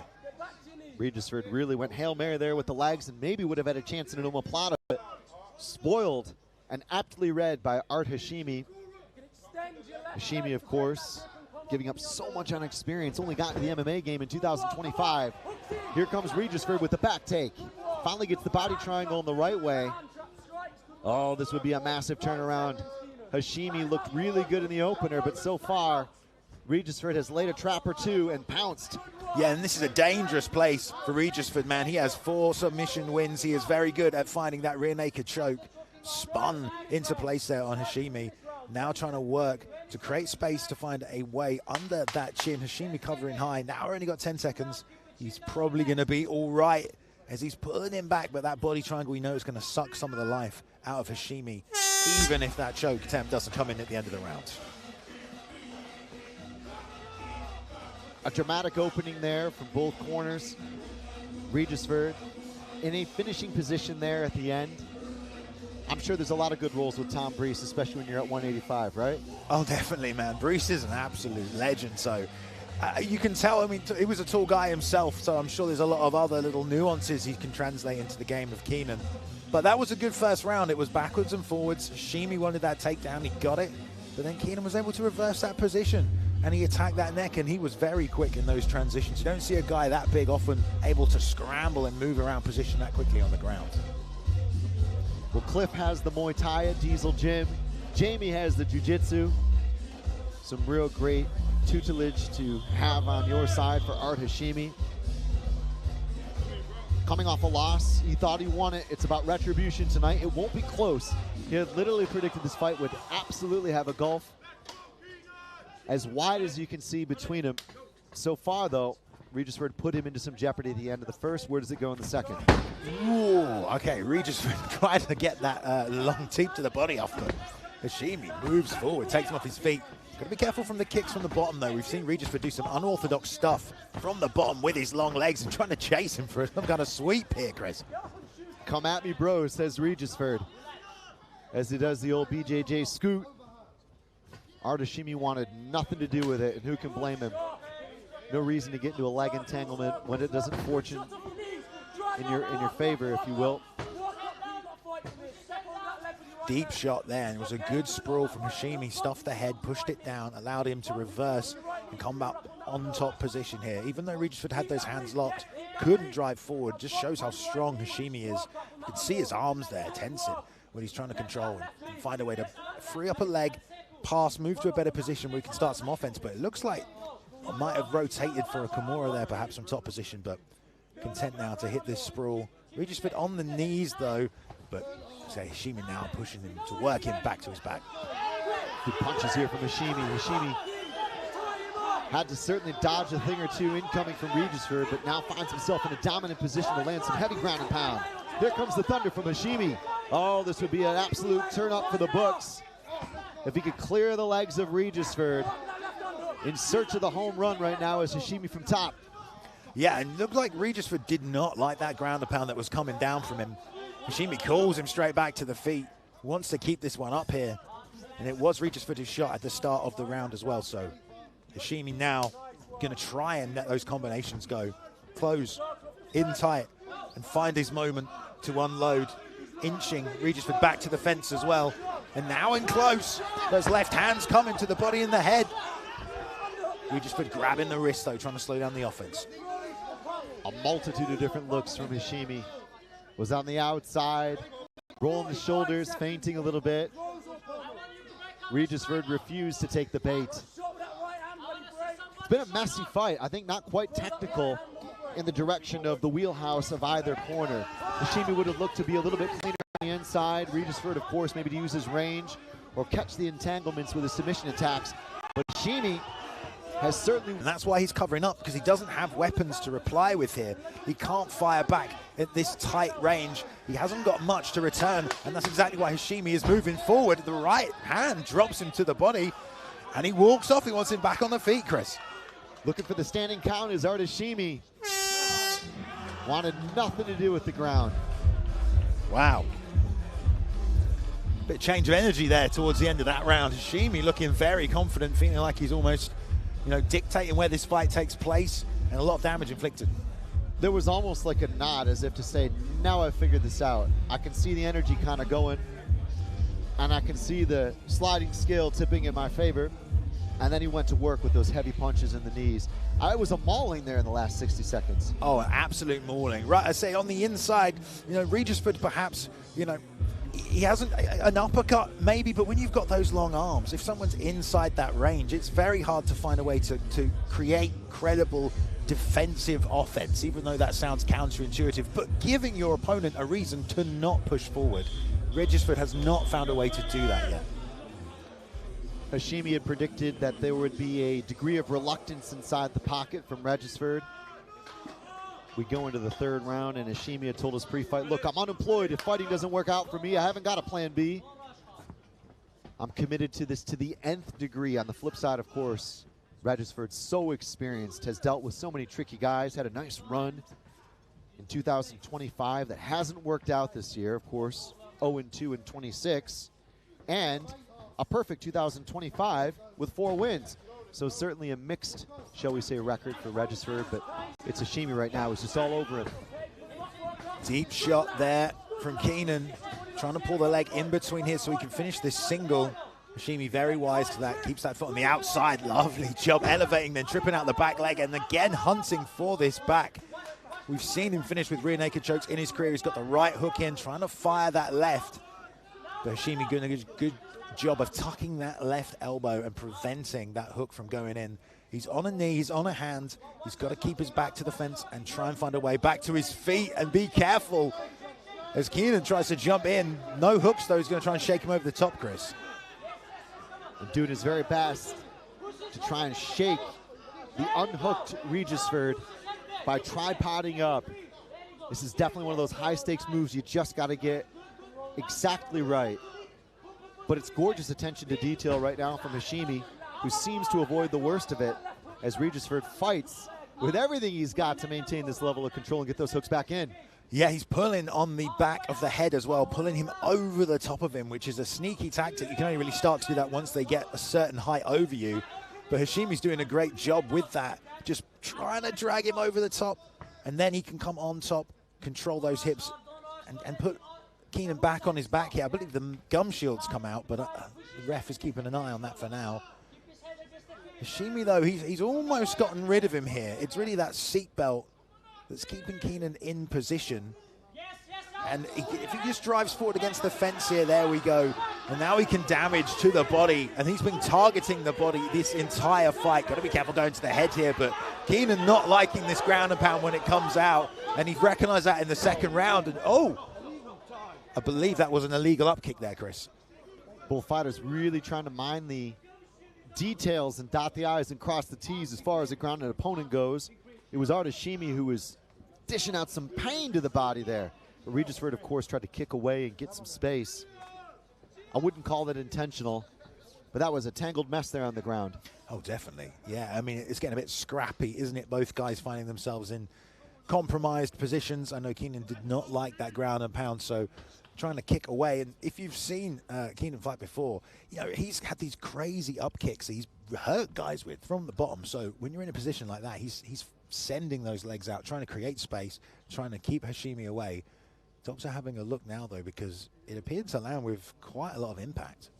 Be interesting to see if we get a replay on that, but at the end of the day, of course, we did have the doctor called in for a quick little check and a point. Interesting. We're seeing that from officials a lot quicker these days, aren't we? I think you can tell that Hashimi is hurt, but you are right. We are seeing it a lot quicker. And if it does impact the fight, then I agree with it, because fouls will happen. Otherwise, Hashimi straight back on this pressure, though. But again, Regisford with the same thing. He collects the arm and now attacking that Kimura as well. Going to drop back to it. Needs to pull that elbow out. He can still try and sweep with it, and I think he's going to. It's now, again, a chase of the hips and who can land on top as he laces that leg trying to come up around the back and ends up in full guard here. Great work by Keenan. Pandemonium there.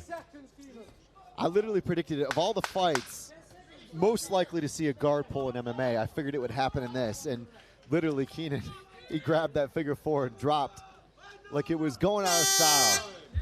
There we go. There we go. There's got to be a smile between this pair. It was entertaining to the max. I mean, talk about leaving it all inside the cage.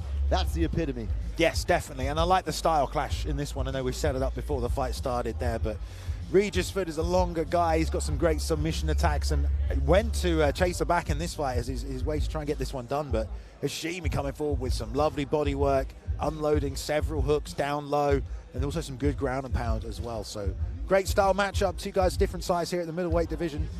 But a good fight for these two young men as well. Which way will it go? Plenty of highlights there. The whole fight was really a highlights package between, of course, Art Hashimi, 21 from Diesel Gym. Will he go to 4-1, or will it be a return to form after the perfect 25 for Keenan Regisford? Of course, 2 unsuccessful outings in 26 so far. Wanted this so badly. 2 very well-coached individuals. Buckets of talent combined, but there can only one, I think, and Art Hashimi believes he is that one.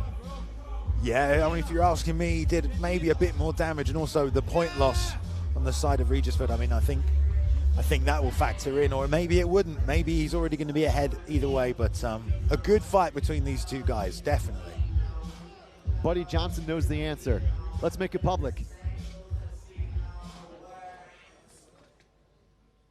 Ladies and gentlemen, your middleweight contest goes the distance, 3 rounds, and we go to your judges for the decision, with 3 judges scoring about 30-26, and your final judge 29-27, with all 3 calling about in favor of your winner by unanimous decision, Art Ilian Hashimi.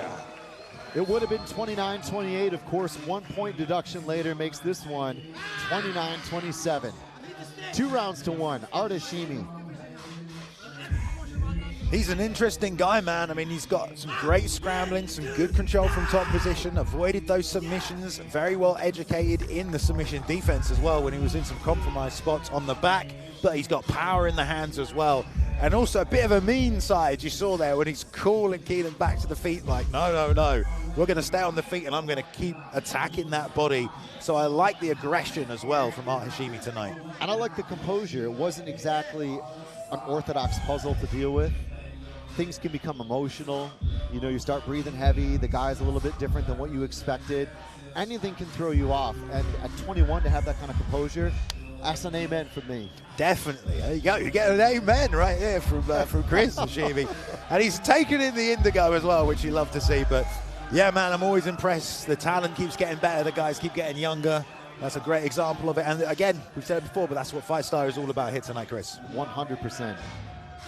Just a couple more here, folks. On the YouTube stream, once again, to let you know, 7 p.m., 1 hour and 25 minutes time, we go to DAZN. Worldwide, massive moment here for FightStar Championship. You can watch live and free on DAZN. Don't miss it.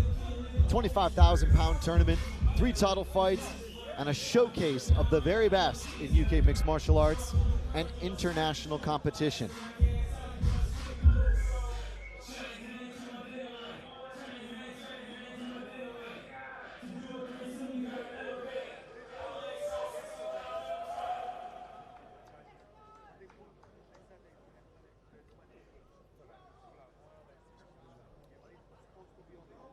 Coming up next on FightStar Championships, brought to you by Superior, is a strawweight division matchup. We welcome first into the arena, Alfie the Menace Ellis.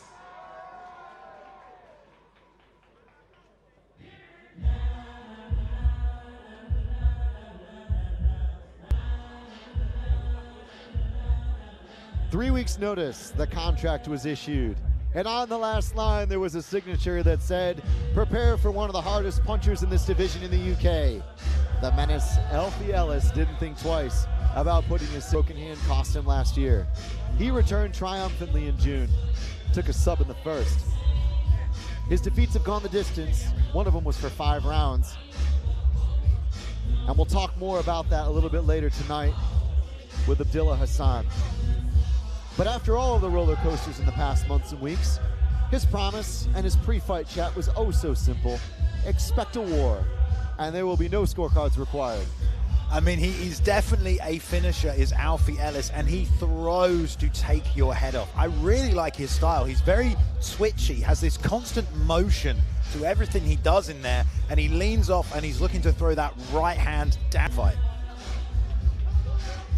Lots of hard work under Luke Lamoud, Patrick Gracie, and Nick Brooks, black belt, working very much on his grappling in this camp. Let's go back to Buddy Johnson and bring out his opponent at 115. And now, please welcome his opponent, Freddie Dugdale.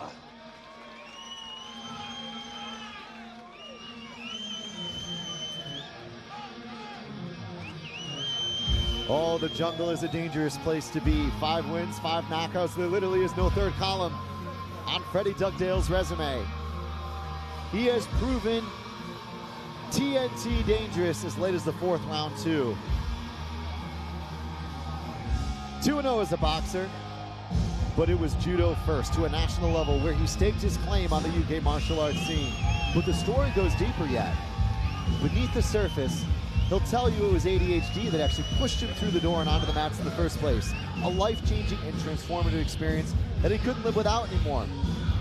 The only blemish is a personal one for sure, though. FSC 35 was choked out in the championship rounds. Looking ahead, the IMF Worlds in November. Tonight, it might be a summit, but behind mountains are many more mountains. Well, I know one place where there aren't any mountains, the jungle, Chris. And fighting Freddie Dugdale is like being in a jungle, man. He comes at you, he's throwing bombs, it's non-stop, chaining hooks are together. And like you said, you talk about that judo, anytime he wants, he can pick guys up, send them to fly into the canvas. Really has an ability to take a fight wherever he wants it, not afraid in any realm of the sport. And he's a real powerhouse at this weight class as well. So expect him to try and find that chin with big, big shots. And really, if it does hit the mat, you know, he's great at reversing positions as well. But we've got 2 guys here who love to strike, Chris. So I expect Freddie Dugdale to be chaining combinations together and looking for the KO. Can I hear you scream, Alex? Wow! There you go. We'll put you in for the lip syncing next time. In the cage at 115, this one brought to you by Superior. Buddy Johnson is ready to give the official introductions. FightStar Championship number 37, live on YouTube. Ladies and gentlemen, we're set for 3 3-minute rounds in the strawweight division, brought to you by Superior. As we introduce first the blue corner, standing 5 feet 5 inches tall, with a record of 2 victories against 2 losses. Fighting out of England, introducing Alfie the Menace Ellis. And his opponent in the red corner, also 5 feet 5 inches tall, with a record of 5 victories against a single loss. Fighting out of England, United Kingdom, introducing Freddie Dugdale. When the action begins, your referee in charge, Mr. Daniel Mobahedi.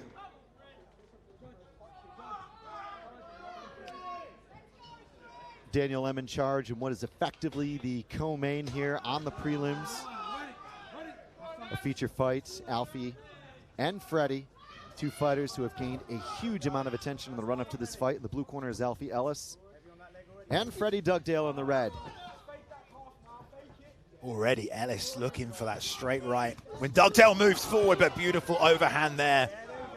That was a really lovely shot over the top of that left hand of Ellis. And you can tell, man, Dugdale loves to throw bombs.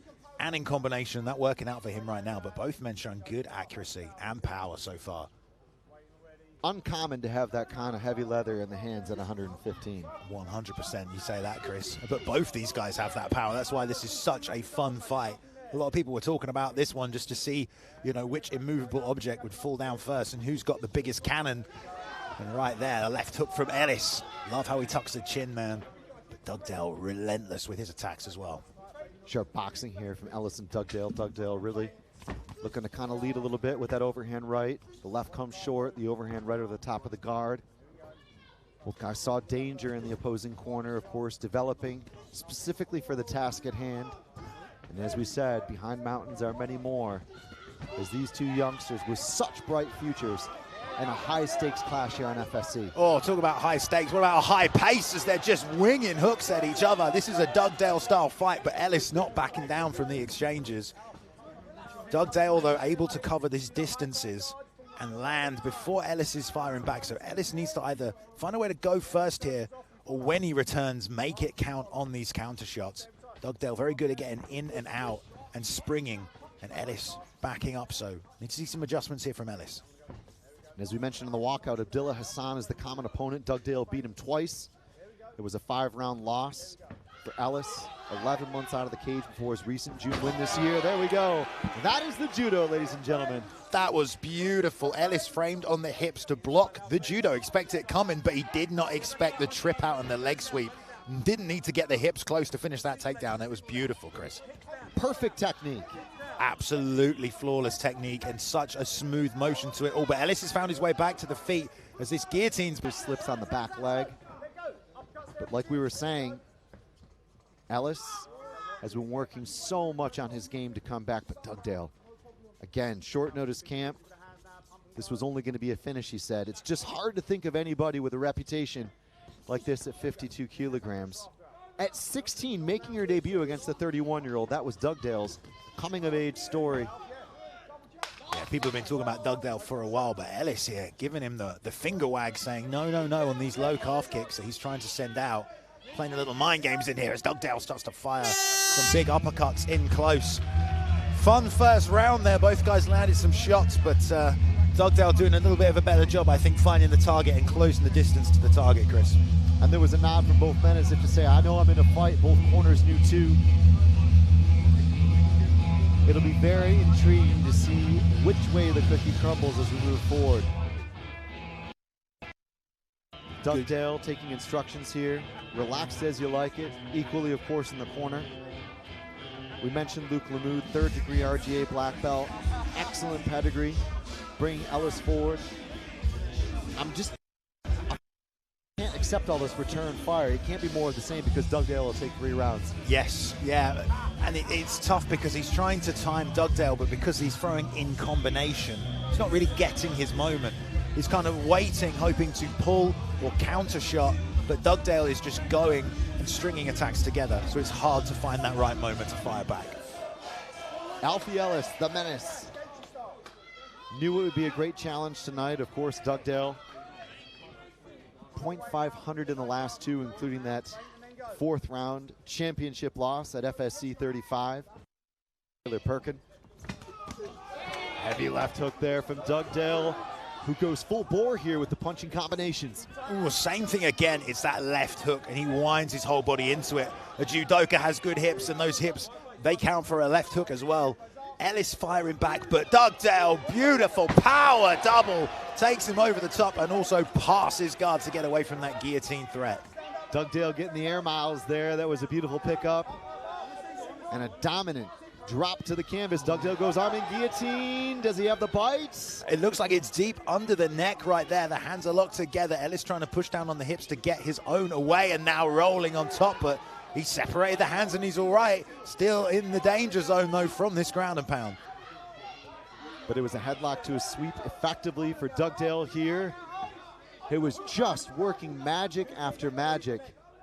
Props to Ellis. I mean, he's in this fight, but like we said, you really can't just accept the return fire and hang with Dugdale, who seems to be able to find dominant positions, whether it's on the feet, whether it's with the boxing, indeed on the ground. Yeah, and that's kind of a hallmark of Dugdale, man. He can take a fight anywhere.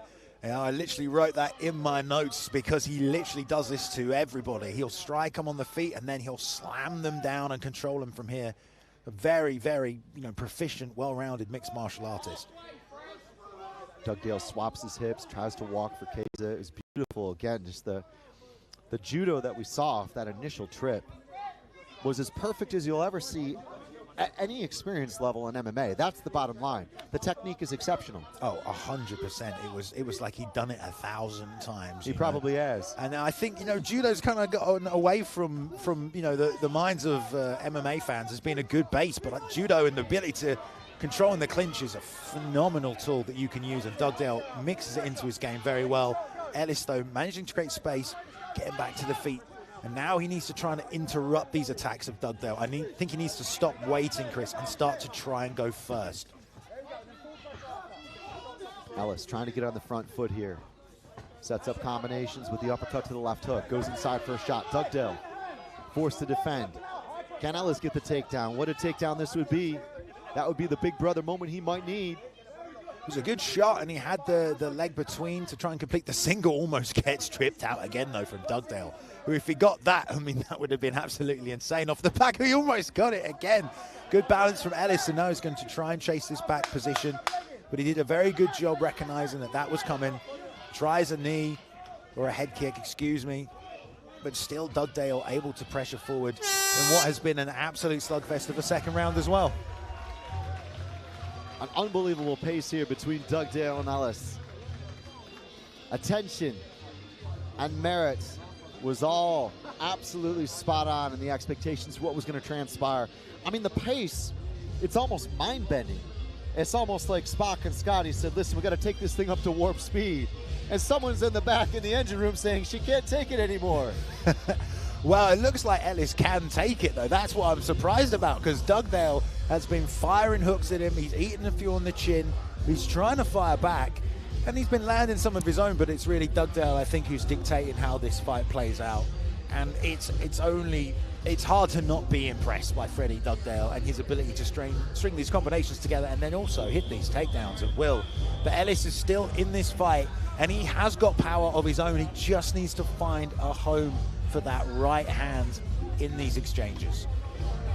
If you're watching at home, take a deep breath, because certainly Dugdale and Ellis will have shared the moment to do the same. We go to a third. Can Ellis work his way back into this fight, or will Dugdale continue with the boxing and indeed the mat game, if you will, the complete mat game from his judo base? Ellis certainly has all of the skills. I mean, he's certainly been competitive in some of the combinations, has shown good cage awareness and some good ring IQ, but he just needs to be first, like you said. Yeah, split the timing would be a good thing. And he went first with a right hook, right straight, and immediately got countered. Dugdale stepped off beautifully and fired back a two-piece. And just showing another wrinkle to his game there, Dugdale, as he can fight on the back foot, adopting a karate-style stance here. This is some craziness, Chris. Wow, the level change, baited out a level change from Ellis, and then Dugdale came forward to close that distance. A few punishing shots to the body here. But Dugdale proving evasive on the outside to start this third round off. And why not? He might well actually think he's up 2 rounds. What more do you need to do? There's nothing more to prove probably at this point. Ellis needs urgency here, though. Completely agree there, Chris. He cannot just stay and wait for Dugdale. I mean, that's kind of how I think he may have let those first 2 rounds get away from him. He needs to move forward, and I don't think it's necessarily in his style. You know, he is more of a counter striker, and every time he does step through, there is something coming back. Dugdale just throws his whole body into those shots, Chris. Ellis probes with the low kick, comes up short, tries to settle and look for a counter. Patience, a virtue, but maybe not the right antidote for Dugdale, who fires the overhand right. Ellis promised pre-fight about the danger he would face on the ground, potentially, or the feet, but he was ready for an all-out war. The scorecards would not be needed, said Ellis, and the preparations had been on point despite the inactivity. Of course, only 1 fight in more than a year, but Dugdale out of GB top team, of course, under Brad Pickett, Ash Grimshaw, Mike Akindeo, and many more here today. A keen fisherman when he's not on the mats, he said, is now going fishing for that takedown. Yeah, definitely. I mean, the timing is what I'm most impressed with from Dugdale as he completes another takedown into side control. Beautiful job pulling his man, elevating off the fence. But the timing on that right hand is honestly very, very good. He's looping it over the top as Ellis is kind of being caught frozen, waiting for something he can read, and Dugdale is just not giving him anything to make reads on. It's been a great performance from Dugdale. I mean, worked on the feet, collected a bunch of takedowns. 10-second clapper has gone off here. He's on the neck as the final buzzer goes. But a great performance, Chris. 2 bright prospects in MMA at 115. This one brought to you by Superior. And it was full throttle. There was no energy drinks required in that one. Alfie Ellis at 21 out of Basildon, and Paragon MMA took on GB top teams. Freddie Dugdale And a nod from Dugdale, who said, I'm looking to the worlds. That's a nod of a man who thinks he's done enough here to win, and who could argue? But Ellis as well, props. He went in there against a very difficult and seasoned campaigner, and he showed improvements as well in my book. Definitely, definitely. You know, Ellis was trying to chase him down, trying to find him, but did maybe a bit too much waiting early, and then when he did go after him, Dugdale showed how good his counter game is as well. Really hard guy to deal with, Dugdale. I mean, what a phenomenal style. It'll be interesting to see how his career continues. And Buddy Johnson will give us this verdict.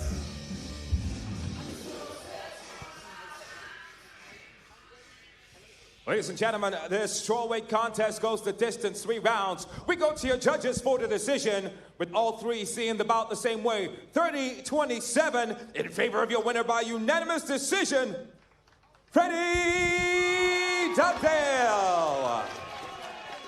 Freddie Dugdale,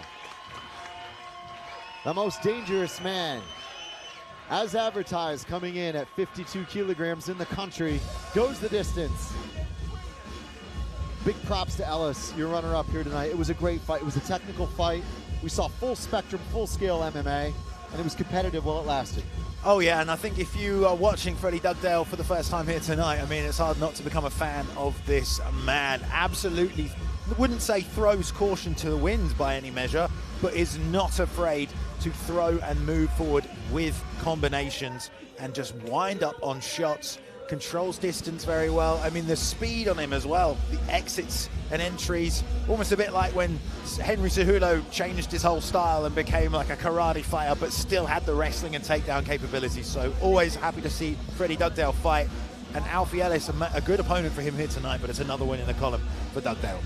And listen, as you grow and develop in the sport, to kind of pick up on what you said about Dugdale, you want to be a problem. You want to go out there and have a style that has enough arrows in the quiver, enough in the armory, if you will, to deploy what you need.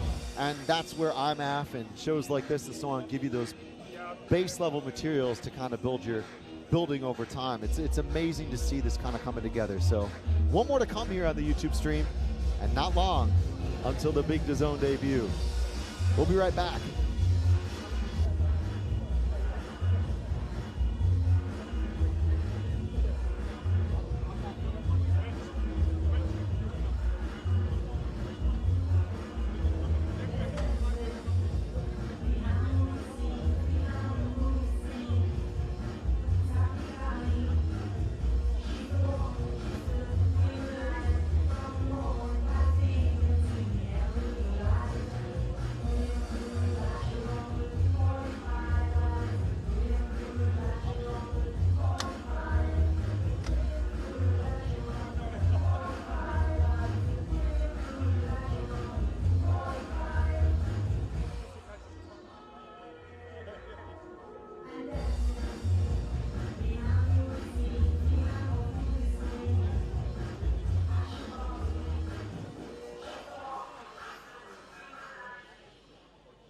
Ladies and gentlemen, welcome to the final contest of the live stream on YouTube. This is a title fight for the FSC lightweight title.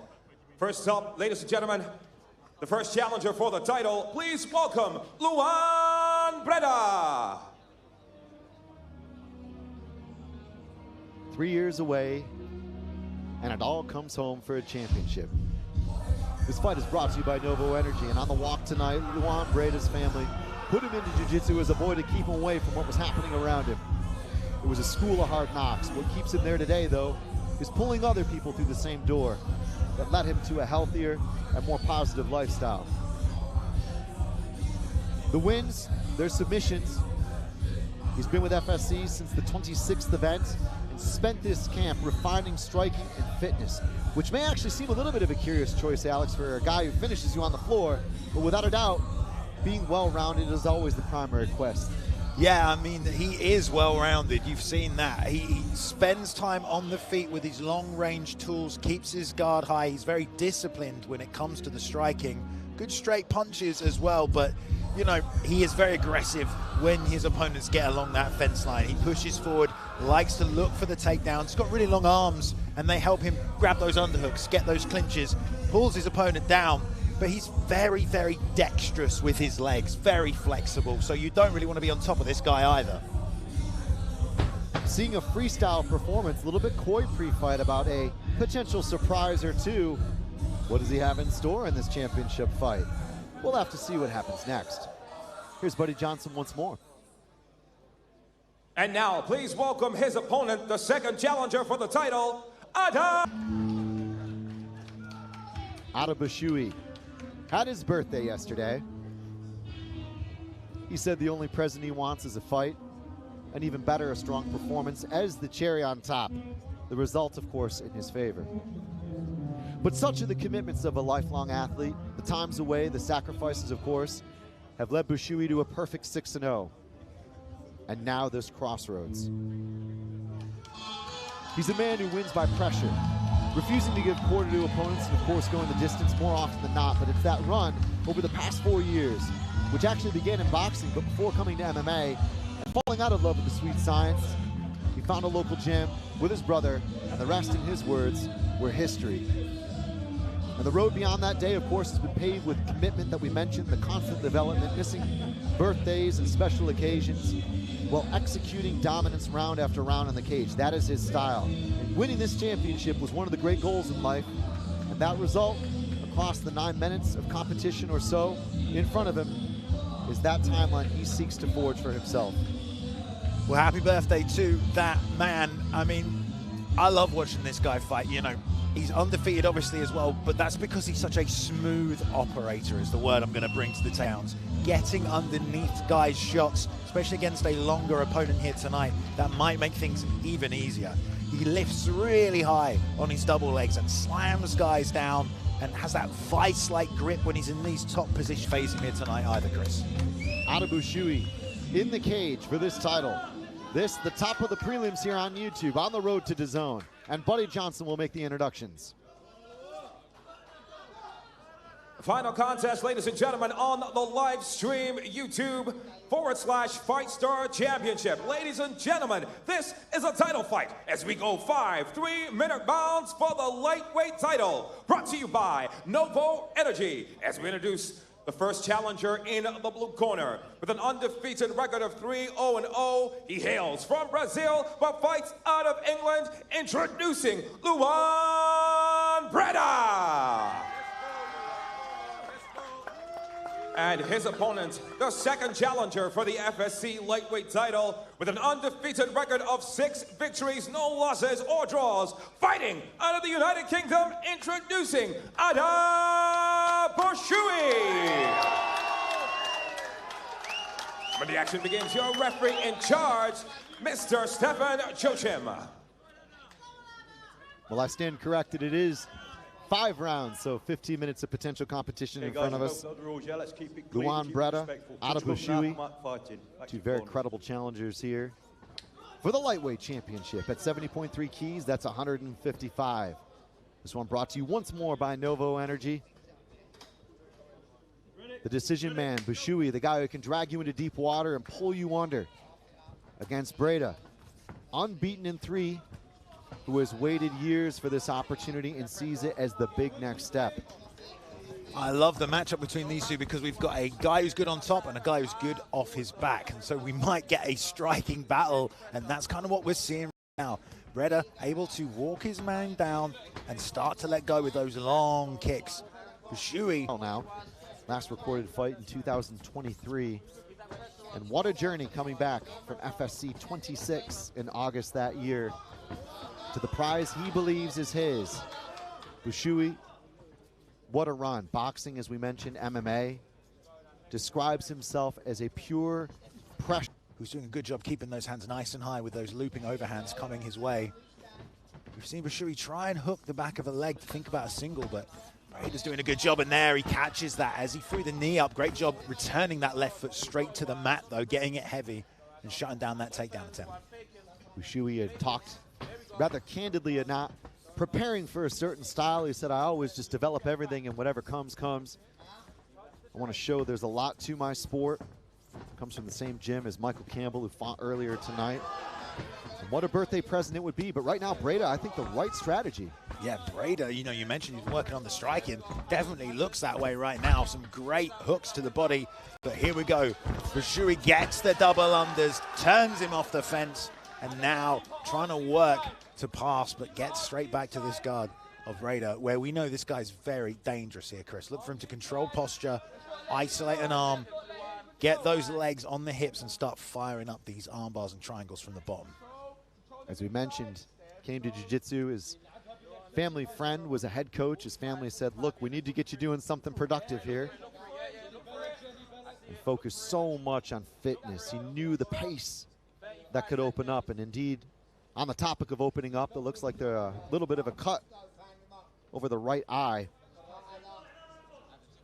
Yeah, that is going to be a problem if this goes across the distance. Great job adjusting, though. Going to attack the leg and trying to fully extend and stretch it out, but the knee is pulled out by Bushui, who was doing a good job in that full guard, keeping his head over the top of Breda to really stop him from bringing those hips up and throwing those legs over the top. But back on the feet, I'm not sure if he's any better off. Breda's been doing a good job with the long-range weapons. Breda showing composure there. He was dragged into adversity, but in my book actually had a nice couple of moves there in the upright. But once it goes to the horizontal, that is Bushui's world. Yes, definitely. And so Bushui did a good job controlling and immediately recognizing the threat that was coming from the submission attempts from full guard. It's really just Breda being really creative to get that leg on the outside and to start, latching onto it and trying to roll through. And again, Bushui recognized it and pulled that knee out real quick to avoid that. So top man versus the bottom man in terms of the grappling here. But on the feet, I think Breda's getting the advantage of the striking here, Chris. So a chance for the team to take a look at the cut. It doesn't look like it's going to be too impactful on the contest moving forward, but that's the story for now. And as we know, these things can happen in MMA and they may change. Said Gus Johnson once upon a time. Under different circumstances, yes. But still, that white canvas going to get some red on it as we go to a second round. 2 of 5. And it's a bit of a sprint here with 3-minute rounds. Looks like Bushui really settling in to the gear by which he normally operates. Just gets so much leverage with those takedowns. The cage experience, an advantage, said Breda. Bushui, though, respectful. Hoping for sure Breda to show up on fight night and really bring the best out. So really no ill will between this pair. The same probably couldn't be said for some of the fighters coming up on the main card, but for now, the mutual respect comes down to this competition. Bushui moving very well on the outside, but Breda's also doing a good job of taking his feet with him when he's sending that jab. Oh, that's a big left kick to the body on the liver side off the lead leg from Breda. And Bushui immediately getting a bit more frantic with his movements, but that jab landing, and that will start to open up that eye. There's a change in the tenor of the fight. The second that body kick landed, Bushui will be very aware as he lands a left of his own. Oh, what a connection there from Bushui. Outstanding. Yeah, beautiful left hook. Sends Breda back against the fence. Tries to tag him back there. He seems to have recovered nicely, but it's given Bushui more confidence to loop these shots over. Now finding the uppercut up the middle. Breda still staying strong, though. Tags him with his own left hook, Chris. It's toe-to-toe right now. Bushui on the front foot, looks for the uppercut. Oh, Bushui has got to be careful, though. Breda maybe holding something in reserve. That being said, though, it's just great stand-up from both fighters. This is really full throttle here. It's that left hook from Bushui that's landed a few times. He fired it back over the right southpaw hand of Breda there. And he's level changing underneath these shots nicely. Coming back up with the uppercut. That's also going to help him set up those takedowns as well. But he's giving Breda a lot to think about and committing to that left hook when pushing forward. Breda got the single leg here. Going to try and run the pipe, and he takes that to the mat right there nicely. And going to latch up the body lock, climb up, try and take the back. We know how good his submission game is. He's right in front of his corner as well, Chris. Breda more than 3-1, 4-1 underdog in the proceedings coming up into this fight. Has had multiple golden opportunities. It has not been smooth sailing for Bushui. Bushui doing a good job of turning in and really avoiding the worst of the scenario right now. And it's back to below the waist and a good old pickup and down to the mats. And that is Bushui 101.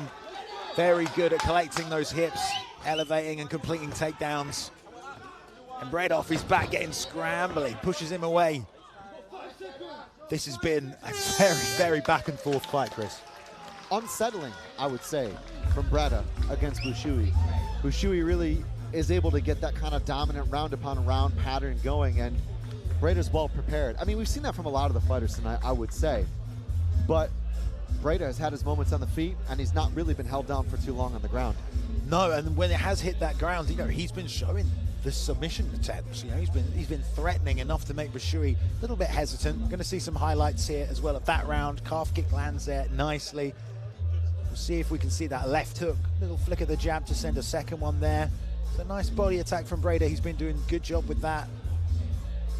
And Bushui seeking the right hand there off the left hook. Nice job. And this is after the positional change. Locks his hands underneath the hips, lifts him up, dumps him over the top. Gets a bit of an angle to land in half guard here as well. Because that guard of Breda we've also already seen is very active and very dangerous. All to play for still here though in the lightweight title fight. We're going to get things started. Round 3 of a possible 5. Exchanging those jabs again. Both men doing a good job leading with those. And Breda showing that lead leg. Goes high with it this time. Once again though, that right overhand from Bushui is landing and forcing his man back against the fence. Bushui with a noticeably more animated start here in the third round, just takes over as he gets inside and gets that trip.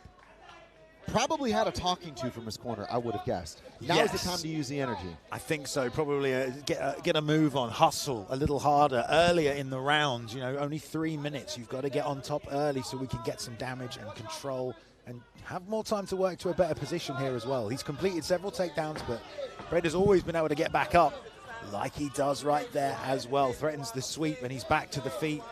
Once again, Bushui, 2 shots in for a takedown. It's rinse and repeat, but he needs to try and find a way to get some damage off from these positions, Chris, I think. But for me, the first step to success that I'm seeing right now is just punch and clutch. Punch him, back him up to the fence, make him cover up, get a hold of him and drag him down. And that becomes exhausting. Definitely exhausting if you're Breda to deal with. That frame kept him away from the overhand. Bushui just has a relentlessness about him though, and the way he just throws hooks and moves forward and then tries to get the takedown. I believe that went low, that one, Chris. Chopping low kick there from the right roundhouse across the midsection, went a little bit south of the border. Up to 5 minutes here on the clock as referee sends to neutral corners and probably a quick conversation. Yeah, that did not look pleasant for Breda right there as well. Not what you want in a title fight. He's grimacing also. And I think this is a really good opportunity to talk about the differentiator. We saw a point taken immediately for intent and obvious impact on the fight, and something that was probably inadvertent. Nonetheless, a reminder has been given and probably won't be given again. Yes, and we've seen that the points will come tonight as well.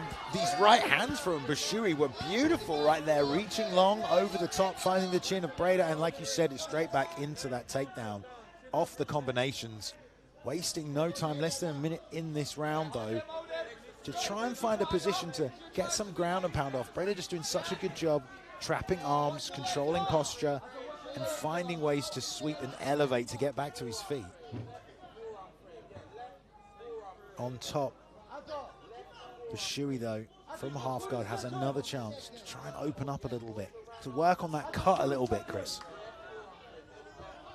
He's done a very good job of protecting it so far. Of course, Bushui, as you mentioned, is the guy that drags you 3 rounds or more. Has done that twice in 25. Once in 2023, had some canceled fights. 2022 again. Hasn't seen a stoppage since earlier in that year. On the flip side, of course, Breda coming off a UD, but with multiple first-round submissions prior. And off a really long layoff. I mean, he's had some other things going on. It's a big ask to come into a title fight 3 years away from the promotion, 3 years away from the sport. 100% it is, and like you said, we're about to go into those championship rounds now as well, so we're going to find out whose tank is a little better. Breda looking tired. They both look a little tired. We'll have to see how much that plays into it though. Bushui's obviously been working to get these takedowns, but every time Breda's been getting back up, so you wonder who's that more disheartening for. Getting taken down or watching your man work his way back to the feet. In either case, Bushui has been letting those hands go over the top of the overhand as well, but Breda always able to create a base and work his way back up. Breda had talked about fitness being one of the great indicators of this fight, something they had worked on with such an emphasis. The belt is an experience, useful to go home with, he said, but the opportunity is the one thing that's going to open up a door to take out this guy, to take the name, to take the reputation of Bushui. On the flip side, Bushui said, look, I can do this all day. I got that championship game plan. 4 of 5, the championship rounds here on FSC 37. The preliminaries, of course, on YouTube. We are less than an hour away from the big DAZN debut. Stay with us for Chris and Alex. It's the big one here, the title fight for now. Back on that jab is Breda. It's been coming out nice and long down the middle, and I think that's what's been, causing Bushui to want to shoot so many takedowns, because he's having a tough time landing his own shots on the feet. And Breda's been quite methodical with the simple weapons. The long jab up the middle, the kicks to the body. Bushui's been trying to loop these overhands and find a home for the uppercut, but he's just falling short every time. Bushui circles, looks to try to tee up the 1-2. Where are the kicks? We saw the kicks earlier. Swap stances, he goes to a jab.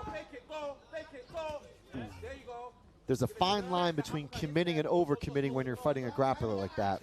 Definitely, of course. I mean, you've got to give them enough offense to keep them away from you, but if you overthrow, it gives them more opportunities to level change underneath. But I really like the work with the jab. The nose is getting reddened up now of Bushui, and it's just a really short shot that's going to discourage those level changes.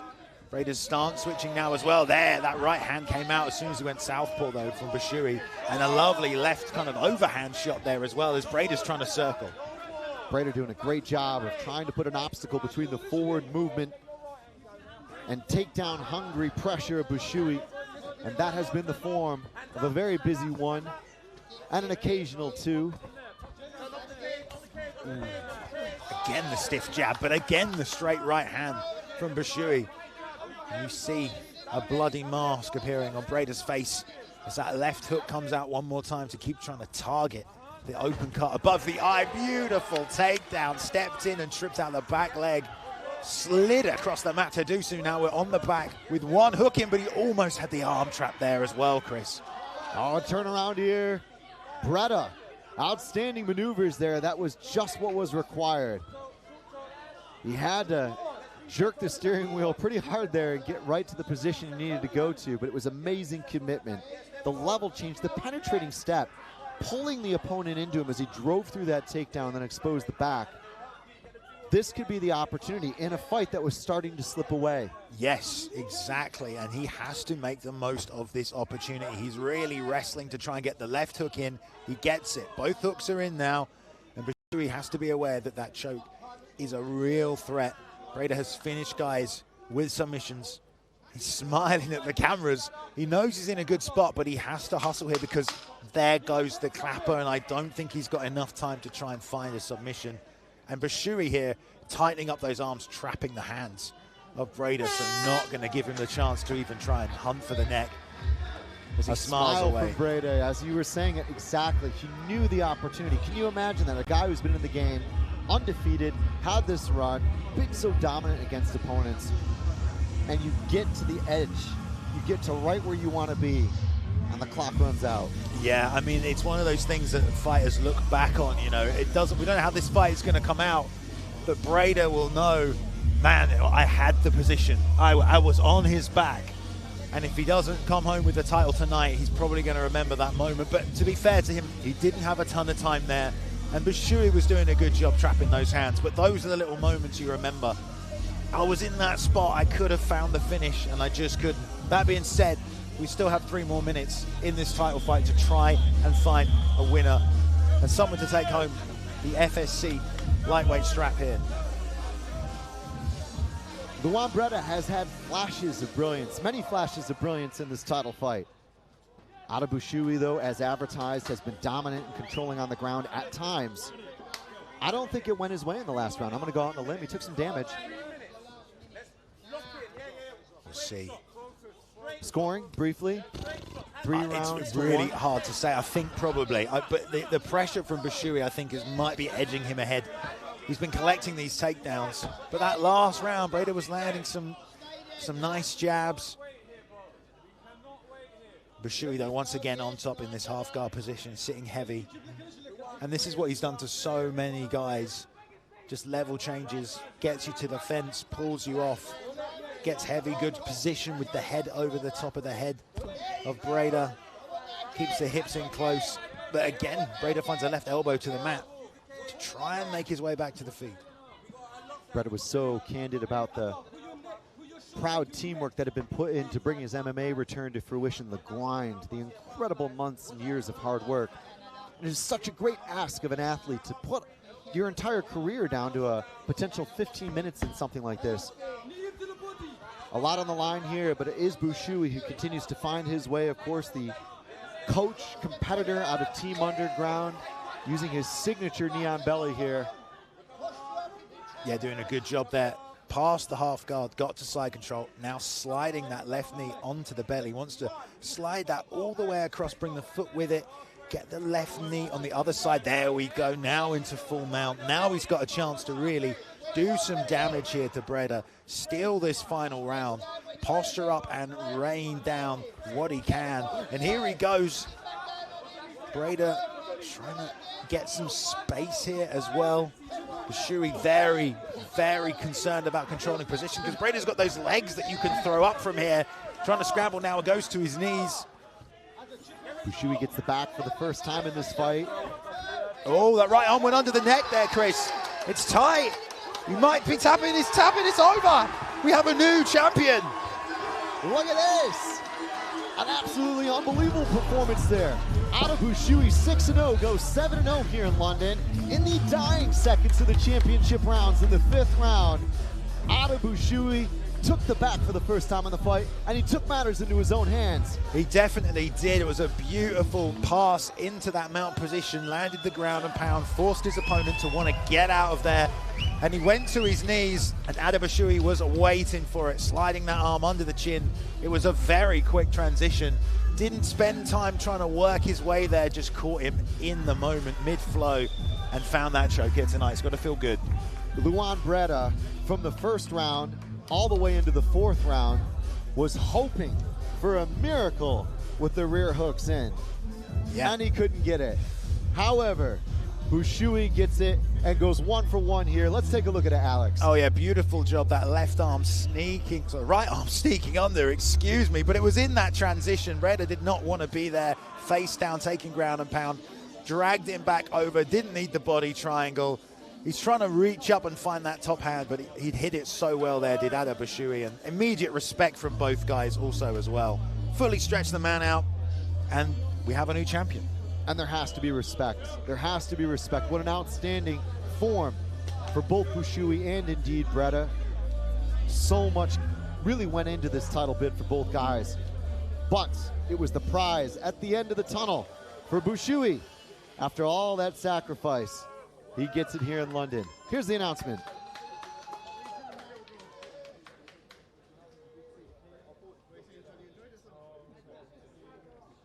Ladies and gentlemen, our referee called a stoppage that is about 2 minutes and 4 seconds into the final round. Your winner by submission with a rear naked choke and your new FSC lightweight champion, Adebushui. Adebushui had his birthday yesterday. The present he wanted has been delivered. It took him nearly 5 rounds to unwrap it.